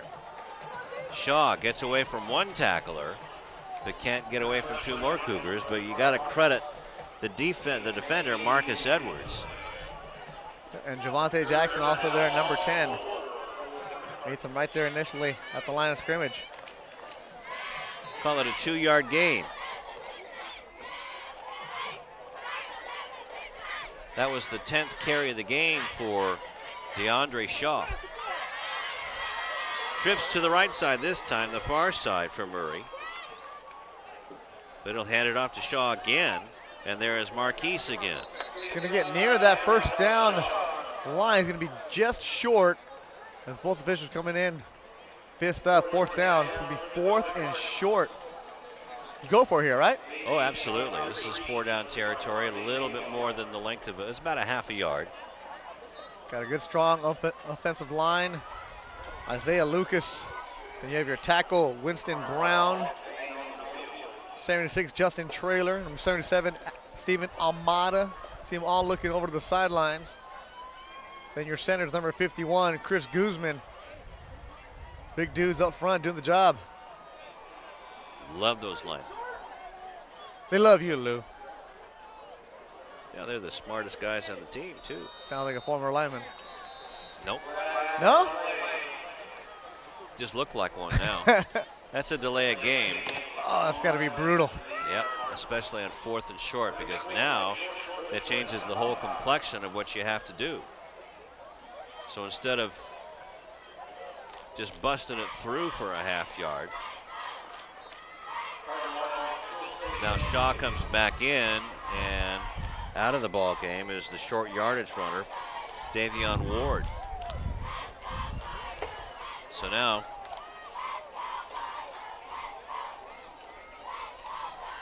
back to the 46-yard line. Back to passes Murray. Flushed out of the pocket.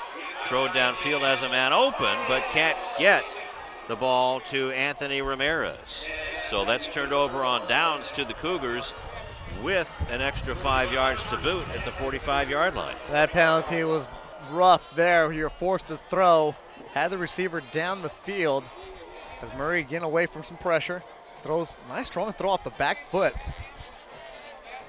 A little bit too long for his intended receiver, Anthony Ramirez. And Murray, you see the athleticism he has, Lou. Sophomore, throwing on the run, tight spiral off the back foot. Some more experience, some more strength. Nice looking quarterback. He's already good. Ball is handed off, and that's to Davis. Davis trying to turn the corner. And we'll see how much the Cougars, well, maybe that's why the Cougars slowed down a little bit in that second quarter with McDaniel out. That really took a big variable out of the offense. Marcos Bahina in for the tackle on Davis. His helmet's going to pop off, so he's got to come out for one play. Although Davis did have 47 yards and 2 carries in the first half. Gets another one here. Something Davis, the size gets you. He's 5'7", 150, so that low center of gravity. So when he gets hit right away, he's not exactly going down. He's spinning around from defenders, so you got to wrap him up. And you look at him with the thigh pads, good strong legs. So 1 yard gain, so it's going to be 3rd down and a long 7 for the Cougars. Washington back to pass. 2 receivers on either side. Throws it down the middle. Good protection. And just in and out of the hands of the receiver, Colby Menendez. So now it's 4th down, and the offense is waiting to see if they're going to go for it at midfield or punt it away. Looks like they're going to punt it away. And Melendez, the intended receiver, also there, Eddie Thomas.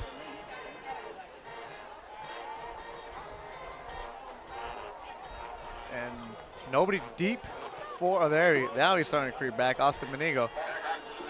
And last time he went for had a punt intended his way, went right through his hands. So Washington is now 0 for his last 4 in passing and 1 for his last 6 when he completed a short yardage pass to Eddie Thomas. Hernandez gets the fluttering duck and still gets a good punt off, and that bounces over Manigo's head and all the way down towards the goal line. So a terrific bounce for Hernandez and the Cougars. E.J. Washington, the quarterback there, let it roll, let it roll, let it roll down to the 1 yard line. And the Miguel Hernandez doing a great job, the punter. Once he gets a snap high over his head, able to control that, gets it away under pressure, then just gets that good Hawthorne bounce. So now Lawndale with 99 yards in front of them with 5:59 to go in the 3rd quarter. Well, they have a 73-yard drive under their belt to get within 2. Let's see. Yeah, what's 99? Yeah. If you're going to do it, might as well do it right. With 5:59 left to go on the clock.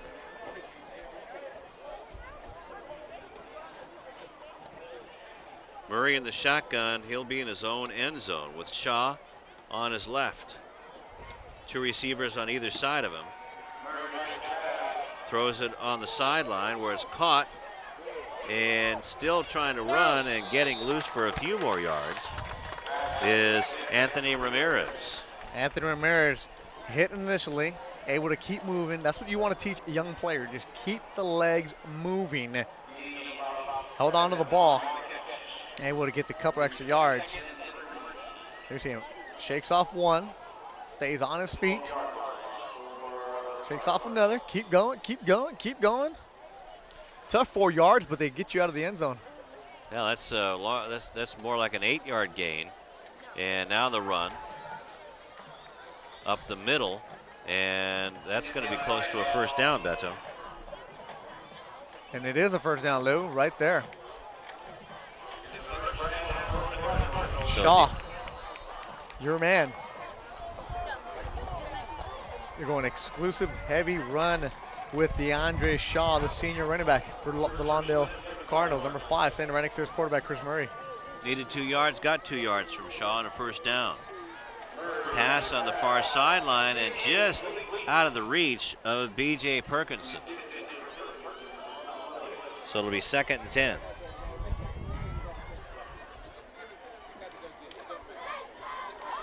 Split to the near side is Richard Rivera, nicknamed Sunshine. Really? So number 4 is Sunshine? Yep. What was your nickname, Lou, when you were the tight end? The tight end? Where'd you play? Outer. Outer? Yeah, no, left out. Outer bench? Left, yeah, that's right. Left bench. Outer journalism class. That's it. Class photographer. Sweet Lou and Sunshine. So it'll be 2nd down and long after that run by Shaw, just a yard. But check that, it's 3rd down. Back to pass is Murray over the middle, caught by Perkinson. He has first down and a lot more. All the way to the 40-yard line. And that was a 28-yard gain for the Cardinals. 3rd down conversion on back-to-back sets for Lawndale, keeps the drive going. Chris Murray, quick 2-step drop, finds Perkinson across the middle, has a lot of open space, and Perkinson tucks that ball away and just keeps on trucking. Nice job there by Brian Perkinson, number 21, who before that had dropped that pass over his head. This time comes back through big near the 40-yard line. So it'll be 1st and 10 for Murray and the Cardinals. Shaw gets the delayed handoff and a big hole past midfield, almost to the 40-yard line, back to the 41. That's a 19-yard gain for Shaw and a first down for the Cardinals in Cougar territory. Nice run there by David Shaw. We've been talking about Lou. It's going to be a steady diet of David Shaw here in the 2nd half. There you see him, finds the hole, just keeps running hard. Does a great job right there protecting the football. I had a problem with that earlier in the game, not now. He's covering up. Even when he's down, he's covering it up. He's not going to give that thing up. He might sleep with that thing tonight. Murray has a wide open field. And a flag on the play, though. That could be a hold back where that is. The gain down to the 30-yard line. And Matthiasen is not happy at Shaw at all. If the flag goes going to be a hold, we'll watch it on the replay to see who may have committed the foul. And that's going to be 10 yards and a nice run nullified by the penalty. That flag was thrown right away by the umpire. So let's watch number 5, the running back. Well, nope. Don't know who the hold was called on. But at any rate, it's going to be 2nd down and 20.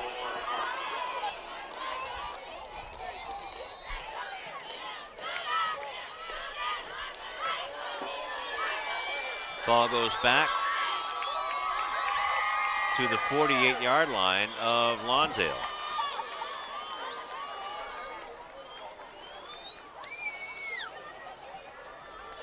Straight handoff to Shaw. Cougar defense trying to rip the ball out of Shaw's arms. But that's going to be a little more than a 1-yard gain. Marcus Edwards bringing the pressure from the outside. There you see him with the met him right at the line of scrimmage, number 21. So a 1-yard gain. It's going to be 2nd down and 19. You have a Cougar on the defensive line is down. They're working on his leg. Hopefully it's just a cramp. Yeah, it looks like it. You know, camera guy would jump all over that.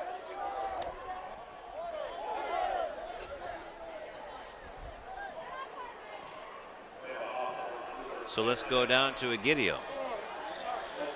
Well, thank you guys. At halftime, coming out of halftime, I talked to running back number 5, DeAndre Shaw, and I asked him about the fumbles. He has 3 fumbles on the night, and I said, what are you guys going to do in the 3rd and 4th quarter to stop that? He said, we just got to focus on carrying the football, and he has 7 carries so far in this 3rd quarter, a huge 20-plus run for first down. He has 2 first downs, and he's really, really focusing on carrying onto the football and hanging on and not letting go. It's helping a little bit. We'll see as the game progresses. Back to you guys. Thanks, Egidio. 3:30 left to go in the 3rd quarter. And just when Lawndale was getting going, they get the holding penalty on the first down. And now a Hawthorne player gets the cramps. And actually, I'm not surprised, but I'm surprised actually it took this long to get our first cramp of the game. Yeah, you have a player, especially with the way it was so hot during the day, early on, conditioning-wise, grabbing that calf. Is that, looks like 52 maybe, Saul Sierra? Saul Sierra, 5'11", 194, defensive lineman. Let's go down to Sebastian. Hey, thanks a lot, guys. I was just on the Hawthorne sideline a couple of seconds ago, and Paris McDaniel, is still on the sideline holding up that ice bag right to his neck. He's got the stinger, like I said before, and he's still feeling really good about coming in. He said he wants to go in the 4th quarter. I asked him, are you okay? Does it really hurt? He said, yeah, it does, but I'm still going in. So we'll see him in the 4th quarter. Thank you very much, Sebastian. And tell you what, you just really want to take care of a stinger, because that's a direct injury to a nerve, almost a pinched nerve. And if you don't have to come back, if you're leading, there's no reason to come back, that's for sure. He has the ice on there. He wants to come back in the 4th quarter, but the training staff probably going to say no. The coaching staff is going to say probably no, because we have a long season to go. It's only 2nd game of the year. Right. We're beginning of September. Well, let's get going. And if Paris McDaniel cannot lift the arm of the trainer with the arm that is affected by the stinger, he's not coming back. At least I hope not. And there you see the Hawthorne Cougar 52, Sal Sierra, does get up and it's walking off that cramp. But that goes back to what we were talking about with Coach Paziger before the game about the depth that he has in the program. Where when he said when he took over in February, he only had 36 kids that he knew of in the program. Called everybody in the school, if you want to come play football, come to the weight room. 60 kids showed up. Yeah. Now 104 kids overall in the program. The pride is getting built back in, and you have kids that actually want to be there. The lower levels are trying to get stocked, and as long as you have players that are committed to you and that want to be here, it really does help. 3:30 back in the ball game. Yeah, it's kind of like the Lemmings. What's cool? Now football's cool on campus at Hawthorne. Murray gets out of trouble, throws the ball. Caught by Manigo, and that is not going to be a first down, although it's nice yardage. That gets them back into positive territory, and all the way up to about the 35-yard line, so it'll be 3rd down at about 3. We talked about Chris Murray's athleticism, able to get away from pressure, held on through that ball, found Manigo there for the nice play, nice conversion, and good-looking sophomore quarterback. Down to the 32-yard line. And Shaw gets the run, and he plows his way, and that might be close enough to move the chains. Marcus Edwards there. He's across the 30-yard line. It's first down Cardinals. That's impressive in and of itself. And there you see a heavy dose of DeAndre Shaw, number 5.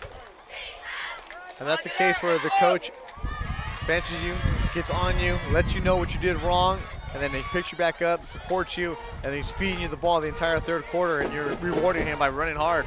So the 17-yard pass play from Murray to Manigo, the M&M crowd, and there is a bulldog tackle there by Marquise Edwards. And Shaw's going to get up slowly. He's going to come off the field now. Yes, he was taken down from behind. And that's no gainer. And with 2:10 to go in the 3rd quarter, Lawndale down by 2. Davion Ward now at running back to the left of Murray. Down over the middle, caught in and out of the hands of Perkinson, and it's called a no catch. Colby Menendez, number 8 for Hawthorne, there with the hit, able to jaw the ball loose from Brian Perkinson. And you can see the replay here. Murray has his receiver across the middle in the hands of Perkinson. Melendez knocking it away. Get Shoulda the had hand it. in there. Should have kept it. But a good defensive play. Shaw, you can see DeAndre there. They're working on. They may have to retape that right ankle. 1:55 left to go in the third quarter. Nervous time here for Lawndale and their fans. Back to pass. Murray trying to get away from the linebacker. Look out.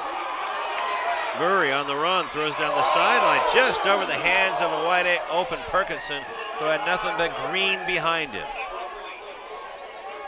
So Javonte Jackson was making Murray run all over the backfield. Also, you had back in there Rafael Garcia and Matthew Artiga. A little too strong. And that brings up 4th down with 1:45 to go in the third quarter. 4th and 10, you got to go for it. Got So trips.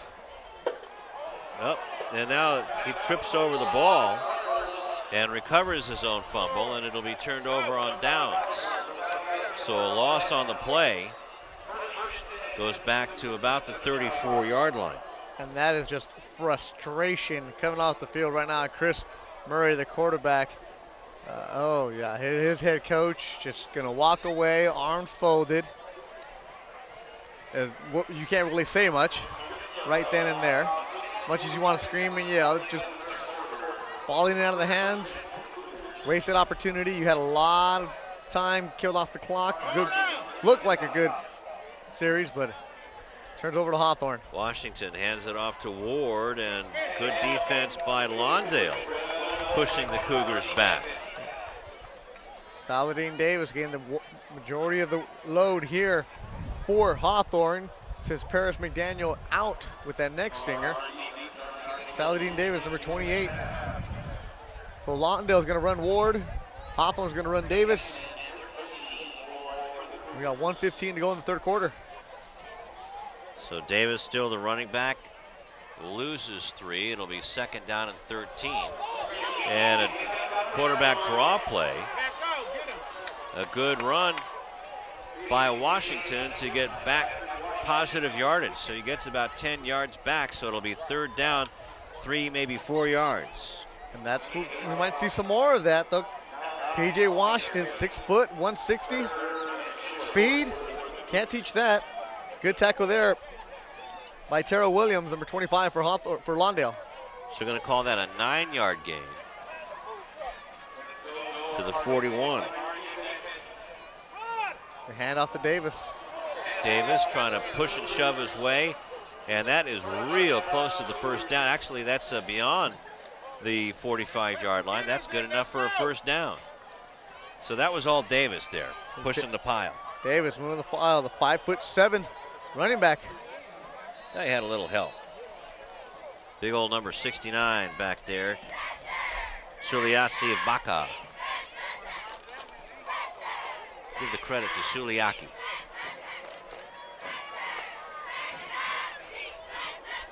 So the ball at the 46, 1st down after the 5-yard gain.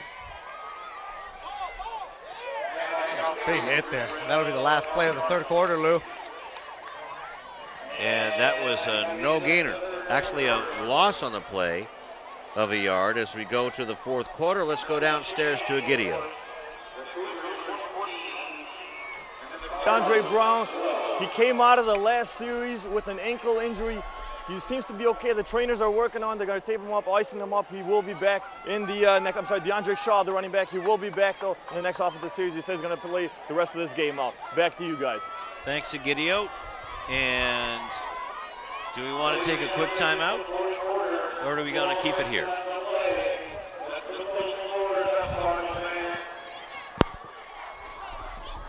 So the third quarter kind of a quiet one, although the ball has been kept in the hands. The Lawndale Cardinals had the ball in their own 1 yard line, drove all the way down the field to Hawthorne's 34 before giving it up on downs. That one penalty, the holding penalty, really shot themselves in the foot to give the ball back to Hawthorne after the Cardinals actually overcame that holding penalty, but then the drive stalled.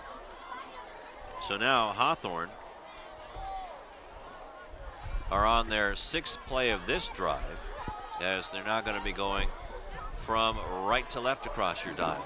In living color on City TV. In living color, huh, Lou? Look at you. From the 45-yard line. Fakes the handoff. Oh, look out. Beautiful defensive play.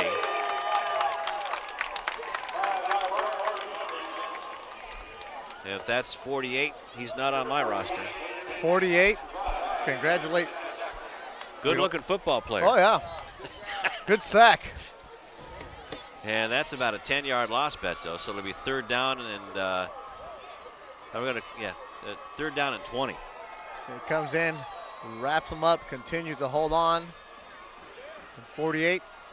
Your mom knows who you are, because you're not on our roster. Wish you were. Okay. Maybe we can get word down to one of our crack reporters. Pretty sure PJ Washington doesn't want to know him either.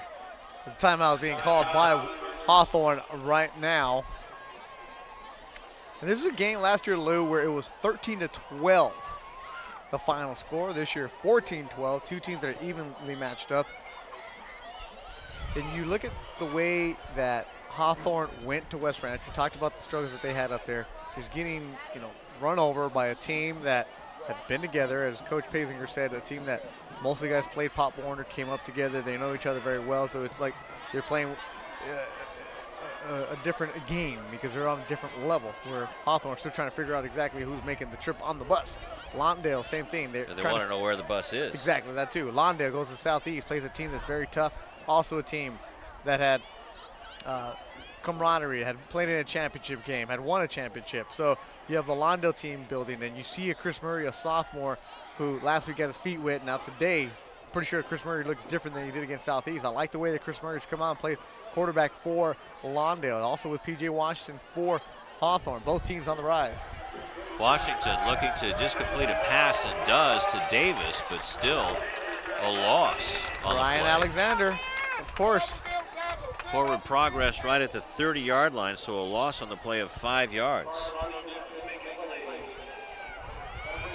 That's the first completion in 5 passes, but it's for negative yardage. So the Lawndale defense has been doing real well. You got to wonder what would be happening in this ball game had the Cardinals not fumbled the ball away in the first half. And Miguel Hernandez getting on the punt, but this time he's punting into the wind. It's pretty stiff. And this was almost blocked, and it goes out of bounds at the 50-yard line. Let's see where they're going to mark the ball. So just when the Cougars didn't need a stinker of a punt, there it is. They're going to mark it right at the 50-yard line. And it doesn't look like DeAndre Shaw is coming back into this game. He's still on the bench, or into this series. On the bench, has his gloves off.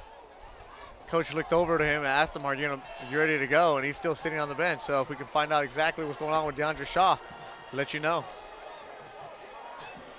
Well, he just strapped his helmet on. Well, you would too after the coach yells at you. You have 32 in there, Davion Ward. Davion's been in there a couple of times, but has not been credited with a carry. And now Murray rocking and rolling his way inside of Cougar territory, and somehow slipped out of the grip of a Hawthorne defender, Benjamin Delgado, and slips forward, good enough for a first down. And we have a Hawthorne Cougar down, and it's after his replay, you see him, Murray. Nice run there, but you see him in the background, number 52, Saul Reed Sierra, the player who went down with cramps earlier, goes down with cramps again. Yep. Now his right leg. But boy, what a fake on Jesus Morando. He's still looking for his shorts out there. That's what Chris Murray can do. We'll go down to Gideon.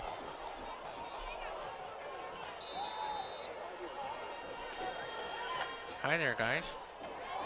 Hello, Thank you Gideon. guys. Like I mentioned earlier, DeAndre Shaw, the running back for the Cardinals, went out for a little bit in the last offensive series with an ankle injury. He's fine though. They taped him up, a little bit of swollen ankle. They put some ice on it. They taped him back up pretty good. He's back, suited up. He's gonna play the rest of this game, and they're gonna use him. They're switching him in and out, but they're gonna use him a lot. So should be a good game, guys. Back to you. All right, thank you very much, Egidio. And the first credited run for Davion Ward. And Davion gains about 3 yards. So to the 42.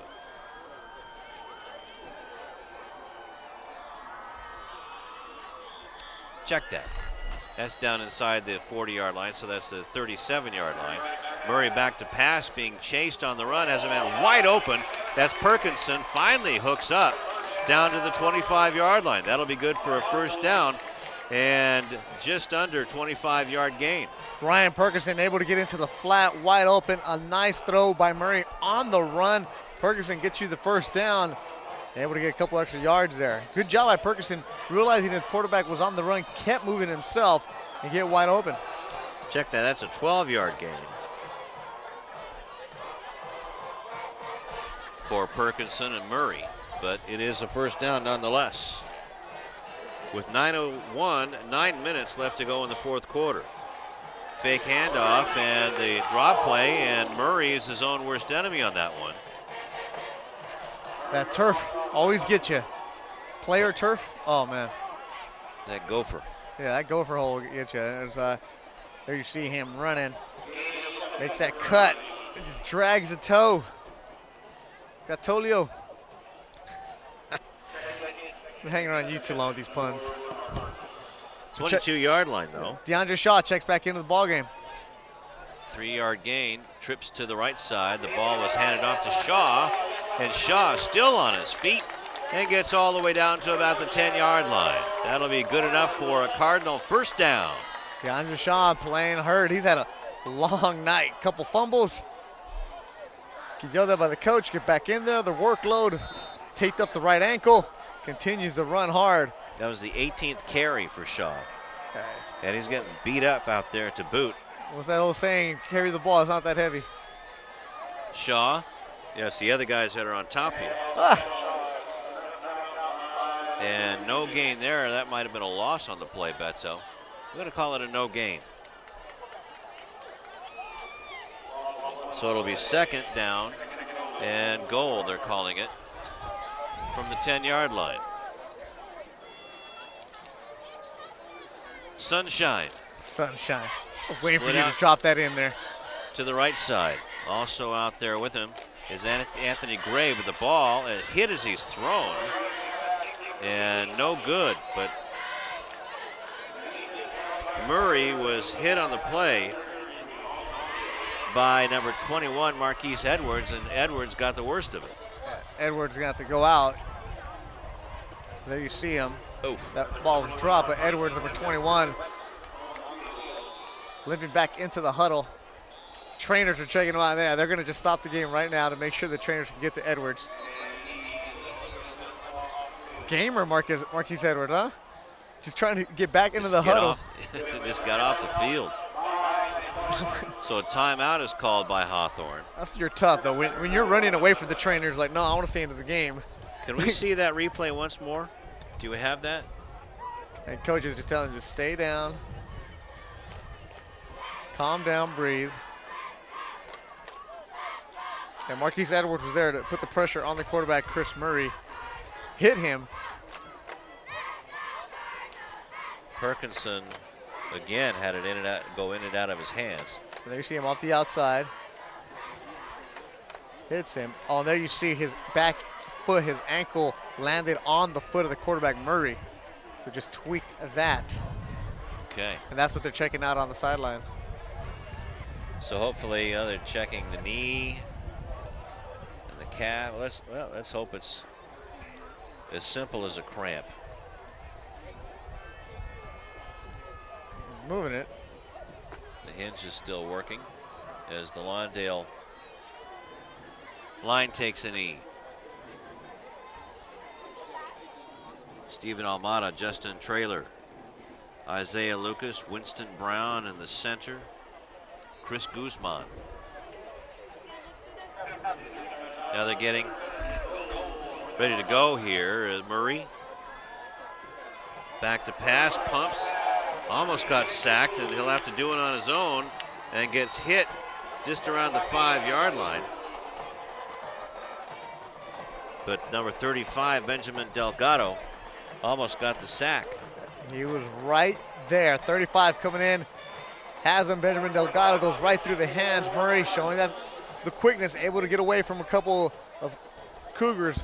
Finally taken down there, and it's 4th down, Lou. Love this right here. 4th and goal from about the 6-yard line. 7 minutes to go in the ball game. Murray back to pass, looks in the end zone, caught, touchdown Lawndale. Anthony Ramirez with the score, a 6-yard touchdown pass from Murray to Ramirez. And that puts the Cardinals in the lead 18-14 with 6:54 left in the game. Quick drop, Murray, good form, good pass. Ramirez wide open for the go-ahead touchdown for Lawndale. They can see the replay one more time. Good form, good execution. Ramirez go right into the spot where he was supposed to be.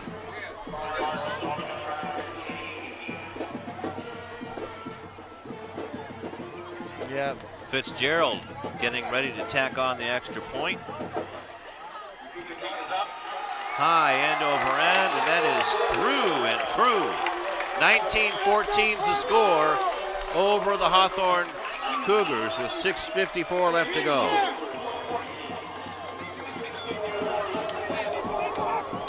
Very impressed by the way that Chris Murray led that drive, Lou. Remember the possession before that, Lawndale had the ball, was driving 4th and a couple yards, and he tripped over himself.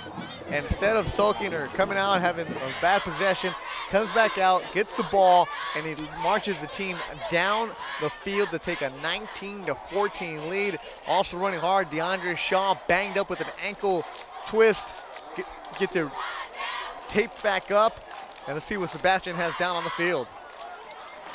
Hey, thanks a lot, guys. If everybody at home is wondering why the energy isn't there like it was in the first half of Hawthorne, plain and simple, injuries. Nothing but injuries on that Hawthorne side. Number 52, Saul Sierra, was carried off the field twice because of cramps. Also, number 54, Brian Gonzalez, is also hurting with back pains. And it appears that number 25, Paris McDaniel, he's also suffering from the neck pain that's going down to his back. So it's looking very unlikely that he'll come back. And also, Jermaine Martin, number 2, the guy who's been the spark of their offense, he's hurting as well. And that probably has a lot to do with him playing both sides of the ball, offense and defense. Let's see if they can recover.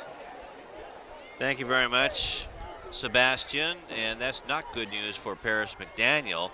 And the Cardinals inexplicably do a squib kick. And Davis recovers the ball, the understudy for McDaniel, and returns it.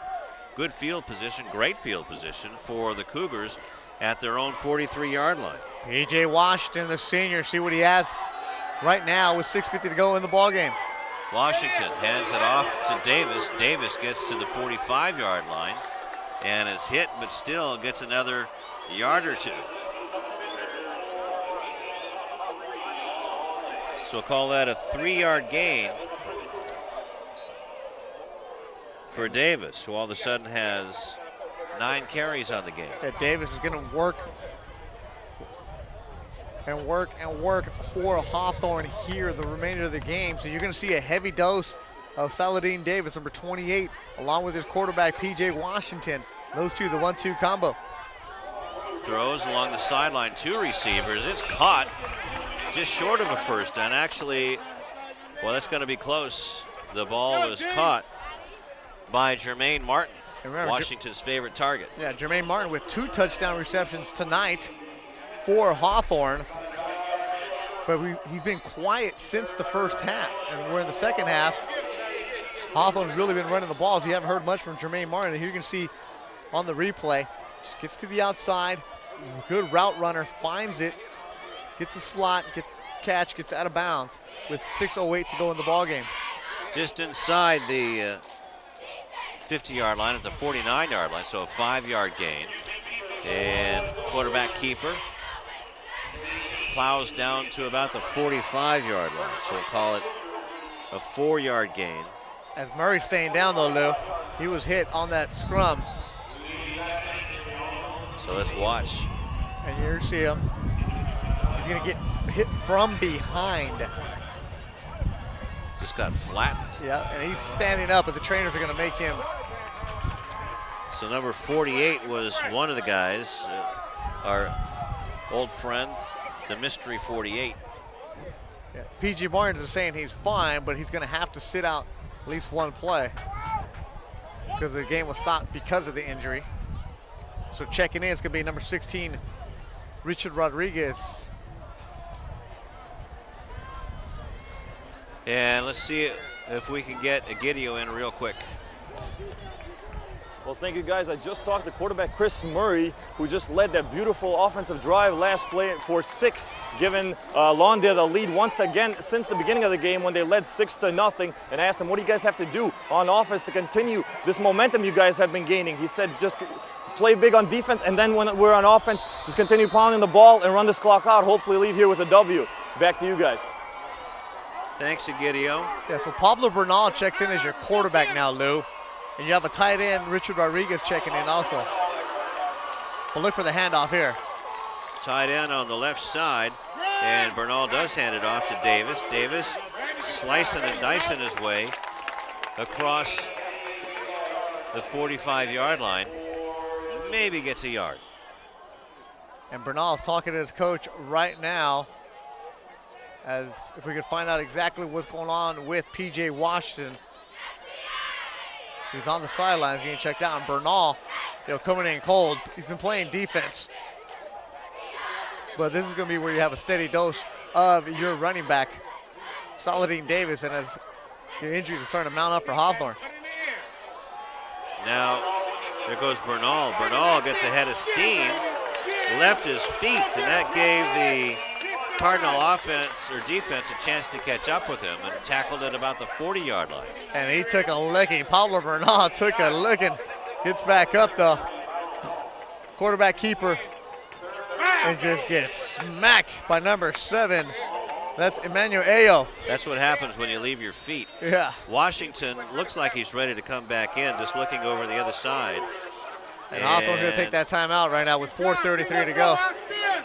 Washington standing right next to head coach Donald Pasinger, and that might be the 3rd timeout of this half for Hawthorne. So 4:33 left to go in the ball game.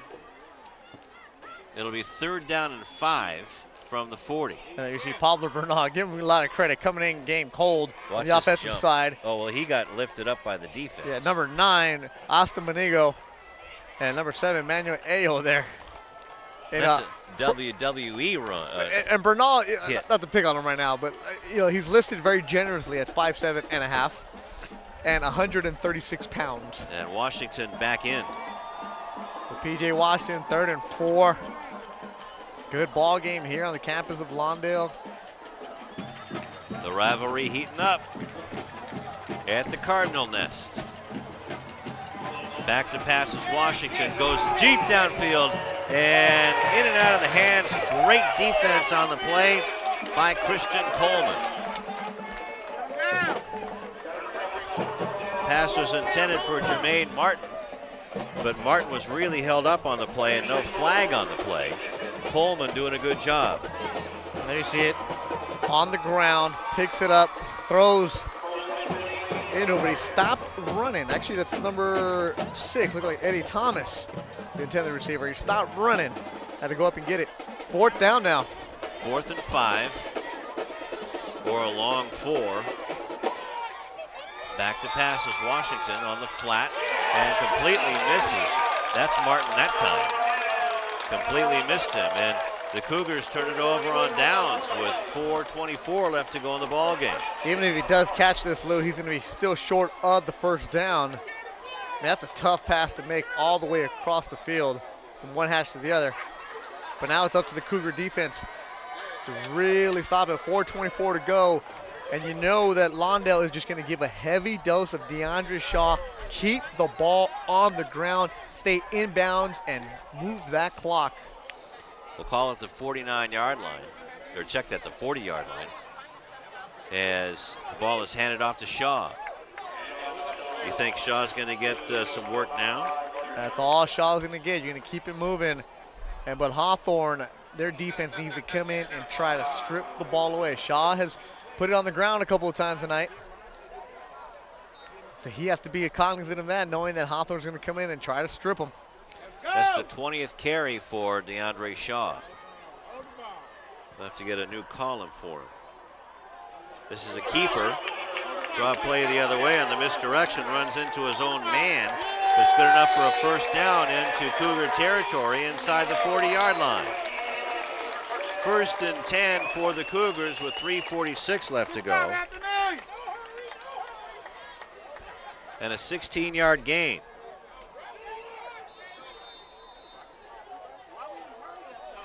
There's no need to rush if you're Lawndale. You want to take your time. The clock does stop after the first down.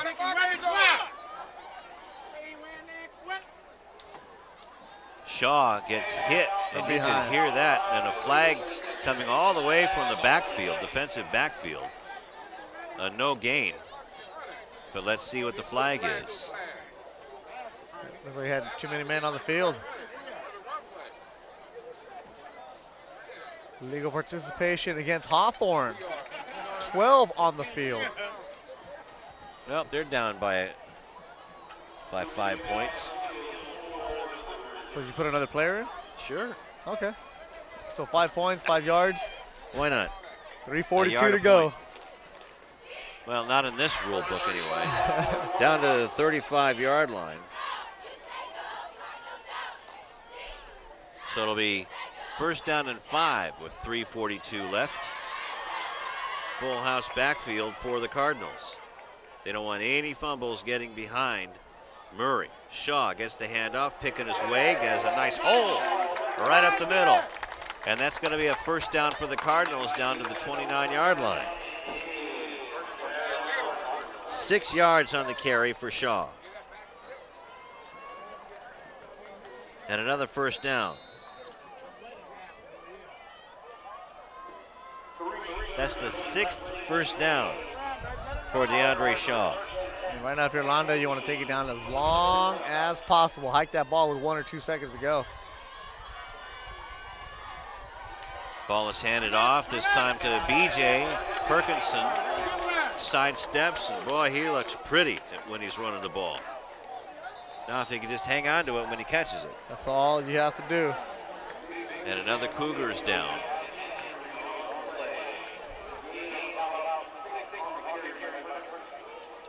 And getting up real quick was Drew Lands. Yeah, Drew Lands did on that tackle of Perkinson. Felt the impact there. So Shaw with a 6-yard gain.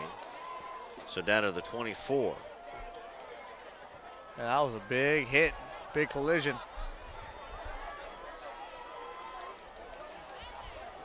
So the second game showing some big time action. Here you can see the replay. Ferguson, nice run. You talk about the way he runs, nice and smooth. He glides and just helmet to helmet, and that's what you want to have the concern about. Now, by the way, Land's feet looked. He might have got seen a little bit of blackened stars there for a while. I hope he's okay. With all the talk we've been hearing about head injuries, and I know that you've been covering this on ESPN Radio and ESPN, the NFL with that, what, $750 million settlement. Is Murray now really running down into the end zone, lopes in for the touchdown. 25-14, the Cardinals lead the Cougars with 2:55 left to go in the fourth quarter, and that's what happens when you don't drop the ball. And that's the dagger right there. Chris Murray listed as a sophomore, Lou. has not played like one tonight, No. really leading this Cardinal squad. And right now, this is a play where you just want to put this game out of reach. Exactly what he does. The speed, the quickness, get up the sideline, just run by defenders into the end zone. No big celebration, just get it going, get it in there, take that 25-14 lead. That's right. It's an old Ram who taught a camp, Jack Snow. Act like you've been there. Kick is up, and it is good. With 2:55 left to go, 26-14. The Cardinals over the Cougars in this crosstown rivalry. 24 yards on the run. That was the 11th run of the night for Chris Murray. And the second touchdown running. The first one was 7 yards. This one, he just outran the Cougar defense. And you look at Lawndale. Last year they were 3-7, 0-5 in Pioneer League. The last playoff appearance, 2009. It was a first-round exit. But if you can get a player like Chris Murray on the same page with the rest of the team, and you see the athleticism, he runs it, the spread offense, he could be a major bright spot for this team. And also B.J. Perkinson, we've talked about him, Lou. He's a sophomore. And the only returner on this offense is Austin Manigo. So this is a team that took their lumps, and it's growing pains. But the way that they're playing tonight, definitely great for boosted morale. Squib kick again, and that's picked up by Washington. Washington gets up past right around the 35-yard line. Decent field position for the Cougars. Still not out of it by any means with 2:48 left to go in the fourth quarter. And then you know, keeping on talking about Lawndale, so they lose at Southeast, 27-12. Tough game. Look like they're going to beat Hawthorne tonight. Then they take on Morningside. And then on September 20th, they're at Losinger. Then they go to Peninsula. And then you open up league play in Pioneer League against El Segundo. So this is a team, you look at it, you know, they're young, they're green, they're raw. But you get games like this where you're battling back and forth and you get that dagger in from the quarterback. It's good for your morale. Washington trying to pass it over on the right side to Martin, and it's short. So it's second down and 10 from the 35-yard line.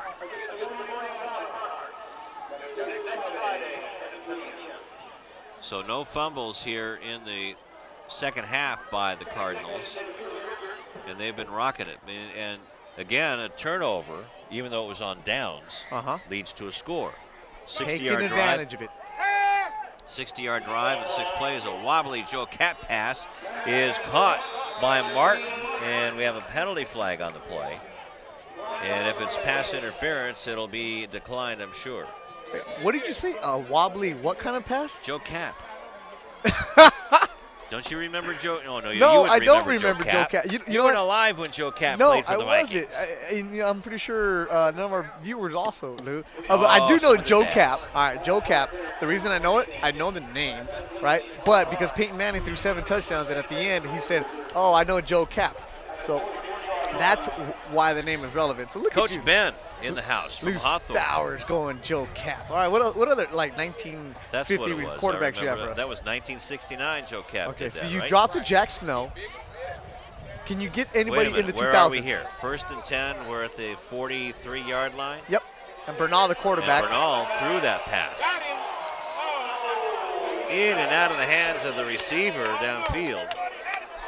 And it'll be 3rd and 10. Yeah, with 2:32 to go in the ball game. So Bernal's the quarterback right now for Hawthorne. And go right in and out of the hands of Ingerson Lambert.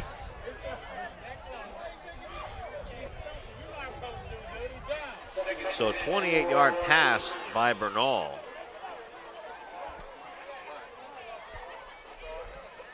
And trying to remember who he completed that to. He had it to his receiver, Jermaine Martin. Thank you. You got me all Joe Capped.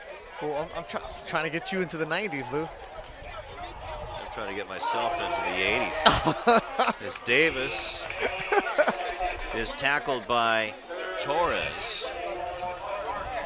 And a gain on the play of just 2 yards. You know, this Hawthorne team, Lou, I give Coach Pazinger a lot of credit. We talked with him, and he said he started coaching at Beverly Hills in 1981. And when you're at one place for a long time, it kind of gets old. And he said he was done. His sons went on to play all college football, and he was really proud of them. One of them right now is with the New York Giants. His other son got a job with the NCAA. His last son, who just graduated from Beverly Hills, playing at Golden West. So it was just time to move on from Beverly Hills, and he's Bernal completes the pass to Thomas, and that's not good enough for a first down. Just a little bit of a gain to, well, let's see. Where they're going to give the forward progress to the 35-yard line. So it'll be 4th down and about, well, a long 3 yards.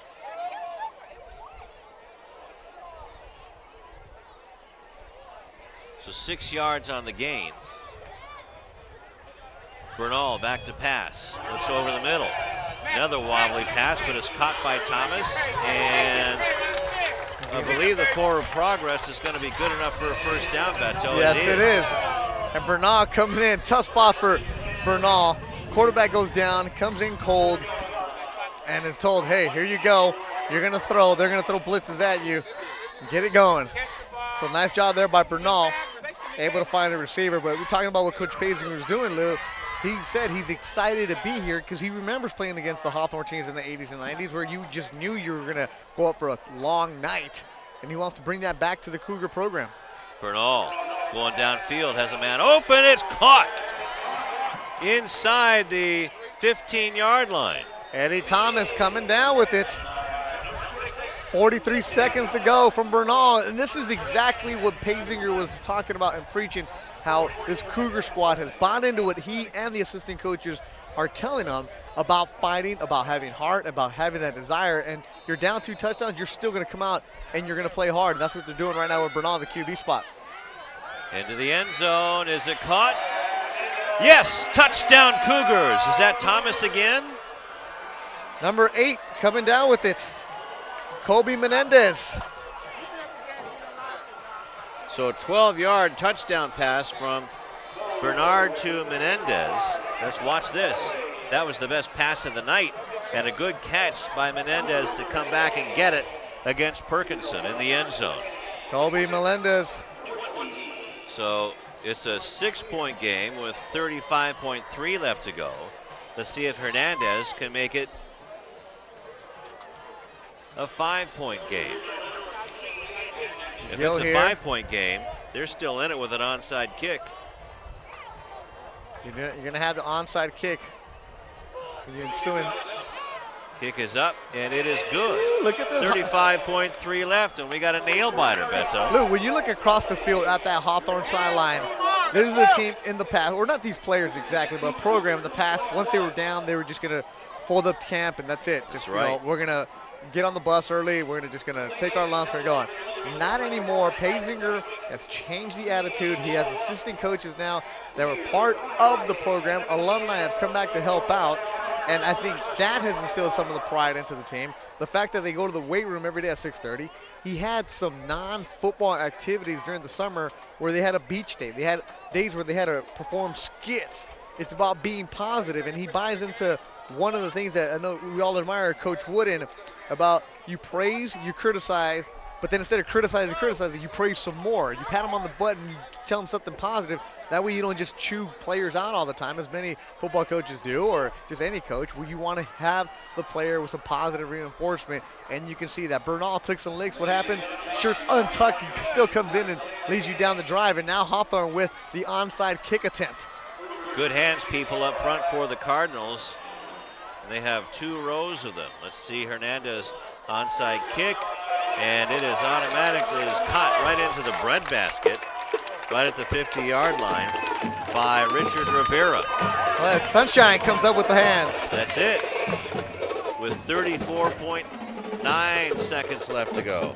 So they can just sit on it and lay it like a baby cardinal egg. Oh, there we go. Baby cardinal egg. Oh. You like that one? I miss you, Lou. I know you do. always miss hearing this. Sweet loose towers. Gonna hatch the egg. It was fun, man. It was fun. They have just enough time. Now they get the clock going here. So that was a 65-yard, 8-play drive in about 2 minutes and 10 seconds. Bernal 12-yard pass to Menendez. And that should be your ball game, even though the clock didn't start. There it is. Now they started it after.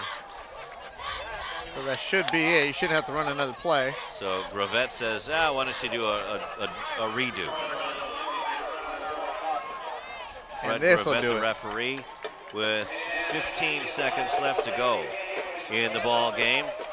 And it's all over but the handshaking at midfield. A terrific ball game. It was all Cougars in the first half. The Cardinals helped out with turnovers that turned into points. And also the Cougars didn't take advantage of some of those turnovers. They took care of about half of them. And that's going to do it, as the siren is yet to go off yet. Or did it? It did. It's done. Referees walking off the field, teams shaking hands. A good, hard-fought game, week 2. Great to see two teams just going at it, battling back and forth. Really love the way that the Hawthorne players came out, play with some pride, play with some heart, some emotion. Lawndale the same side, but tonight Hawthorne, the story was injuries to their team, especially losing their running back early on in the game, Paris McDaniel with that neck stinger. That changed the way that they're able to run the offense. And then for Lawndale, you really need to see the growth of Chris Murray, the sophomore quarterback. It's listed as a sophomore. They didn't play like one, Lou. Really impressed with the way he came out. And then also for Lawndale, you had their running back, Shaw, tough in the first half. What's he do? Sucks it up, gets back in there, Lou. Couple touchdowns, runs the ball hard, playing on a bum ankle. Really impressed with the way he came out, showed a lot of heart. So just a fun, overall good night between two teams that know each other very well. Absolutely, well said. And well, we're going to have to figure out who our players of the game will be when we come back and maybe add up some of the numbers as Egidio and Sebastian trying to wrangle up some of the stars and possibly the coaches of tonight's game.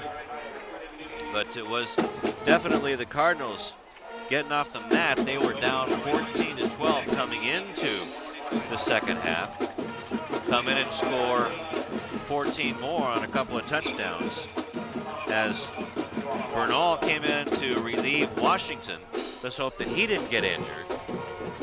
But he was over on the sideline after he got flattened by the Lawndale defensive lineman. But in the meantime, while we think about what's going on up here, well, let's go down to the field and talk about one of the stars of tonight's game. Thanks a lot, guys. I'm here with Coach Paysinger for the Hawthorne Cougars. Coach, how do you think your team played tonight? We played okay in some spots. We played terrible in others. You know what I mean? Lawndale did everything to give us the game, and we did everything to give it back to them. So Definitely. I know one of your assistant coaches told me that you talked a lot about turnovers and capitalizing off that in the locker room. How do you think they responded to that in the second half? our team, my team, we didn't respond to it. We had a couple of turnovers, a couple of fourth down stops, and didn't get anything out of it. So it was tough. And I also know I was over there a lot looking at your players. I know you had a lot of injuries over there, a lot of people cramping up. I know Paris McDaniel had a couple injuries to the neck. So speak about that a little bit. Yeah, we have to address that tomorrow in our meetings. We just had a lot. I don't know if it was injuries or hurt. I have to check it out, talk to our trainer and see what was going on. I really don't know the whole story with all of them. And I know this is your first year at Hawthorne, and you guys have a good bunch of kids here that you talked about earlier. What do you look to accomplish in this season for these kids? We're gonna keep plugging. We're gonna keep working. I mean, our goal at the start of the season was to win the Ocean League title. I'm glad we got 5 preseason games to work on some things to get to the Ocean League. Definitely. There you go, guys. Coach Paysinger. Good game, Coach. Thank you. Thank you. Back to you guys. Thank you very much, Sebastian and Donald Paysinger. You can tell that he really wasn't happy with what was going on after this game, as they did let some opportunities slip away there in the second half after taking advantage in the first half. And as he mentioned, he didn't know if they gave it away or they held on to it. But you're right, the turnovers, the fact that you had the lead 14-6, and then you just kind of just struggle to get the offense to get back going. Even though you have the defensive stops, you just don't have the chance to take advantage of the opportunities. That's what you want to have. You want to make sure that you go and you see the opportunities and you get going and you see what happens from this team. But, you know, he mentioned it. He could have easily just came out and said, oh, it was good, the team of five, give you some morale cliches about what happened here. But Coach Fraser was upset because he knew that this game could have been won. This game could have been theirs. They could have got their first win of the season. So when you don't come away with the result you are upset, and that's exactly what Coach Fraser was tonight. And Coach Chris Brownlee in the house. And he's the head coach of the Cardinal basketball team, helping out here in the press box with the coaches as well. And always good to see guys doing the crossover, like Hawthorne former head basketball coach Ben was there as well. So it was, well, it was a terrific ball game, kind of a seesaw battle all night long.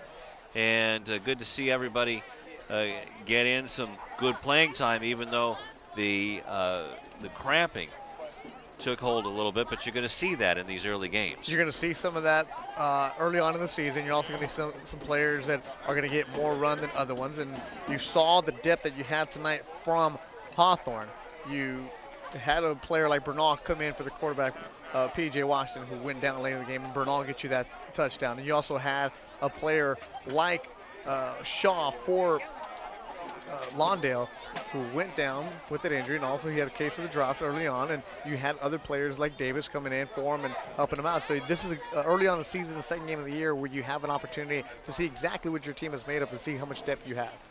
And speaking of depth, DeAndre Shaw unofficially had 22 carries and 80 yards, and don't think he had he did not have a touchdown in that, but he sure was running back and forth and up and down, that's for sure. And he is definitely my choice for player of the ball game. Yeah, I like the way that Shaw came back in and got it running hard, and he was a big difference when he's in that game and you can hand the ball off to him, know he's going to be the workhorse for you. So good call there. And we're going to have to think of the Rufus Washington tip of the hat player of the game.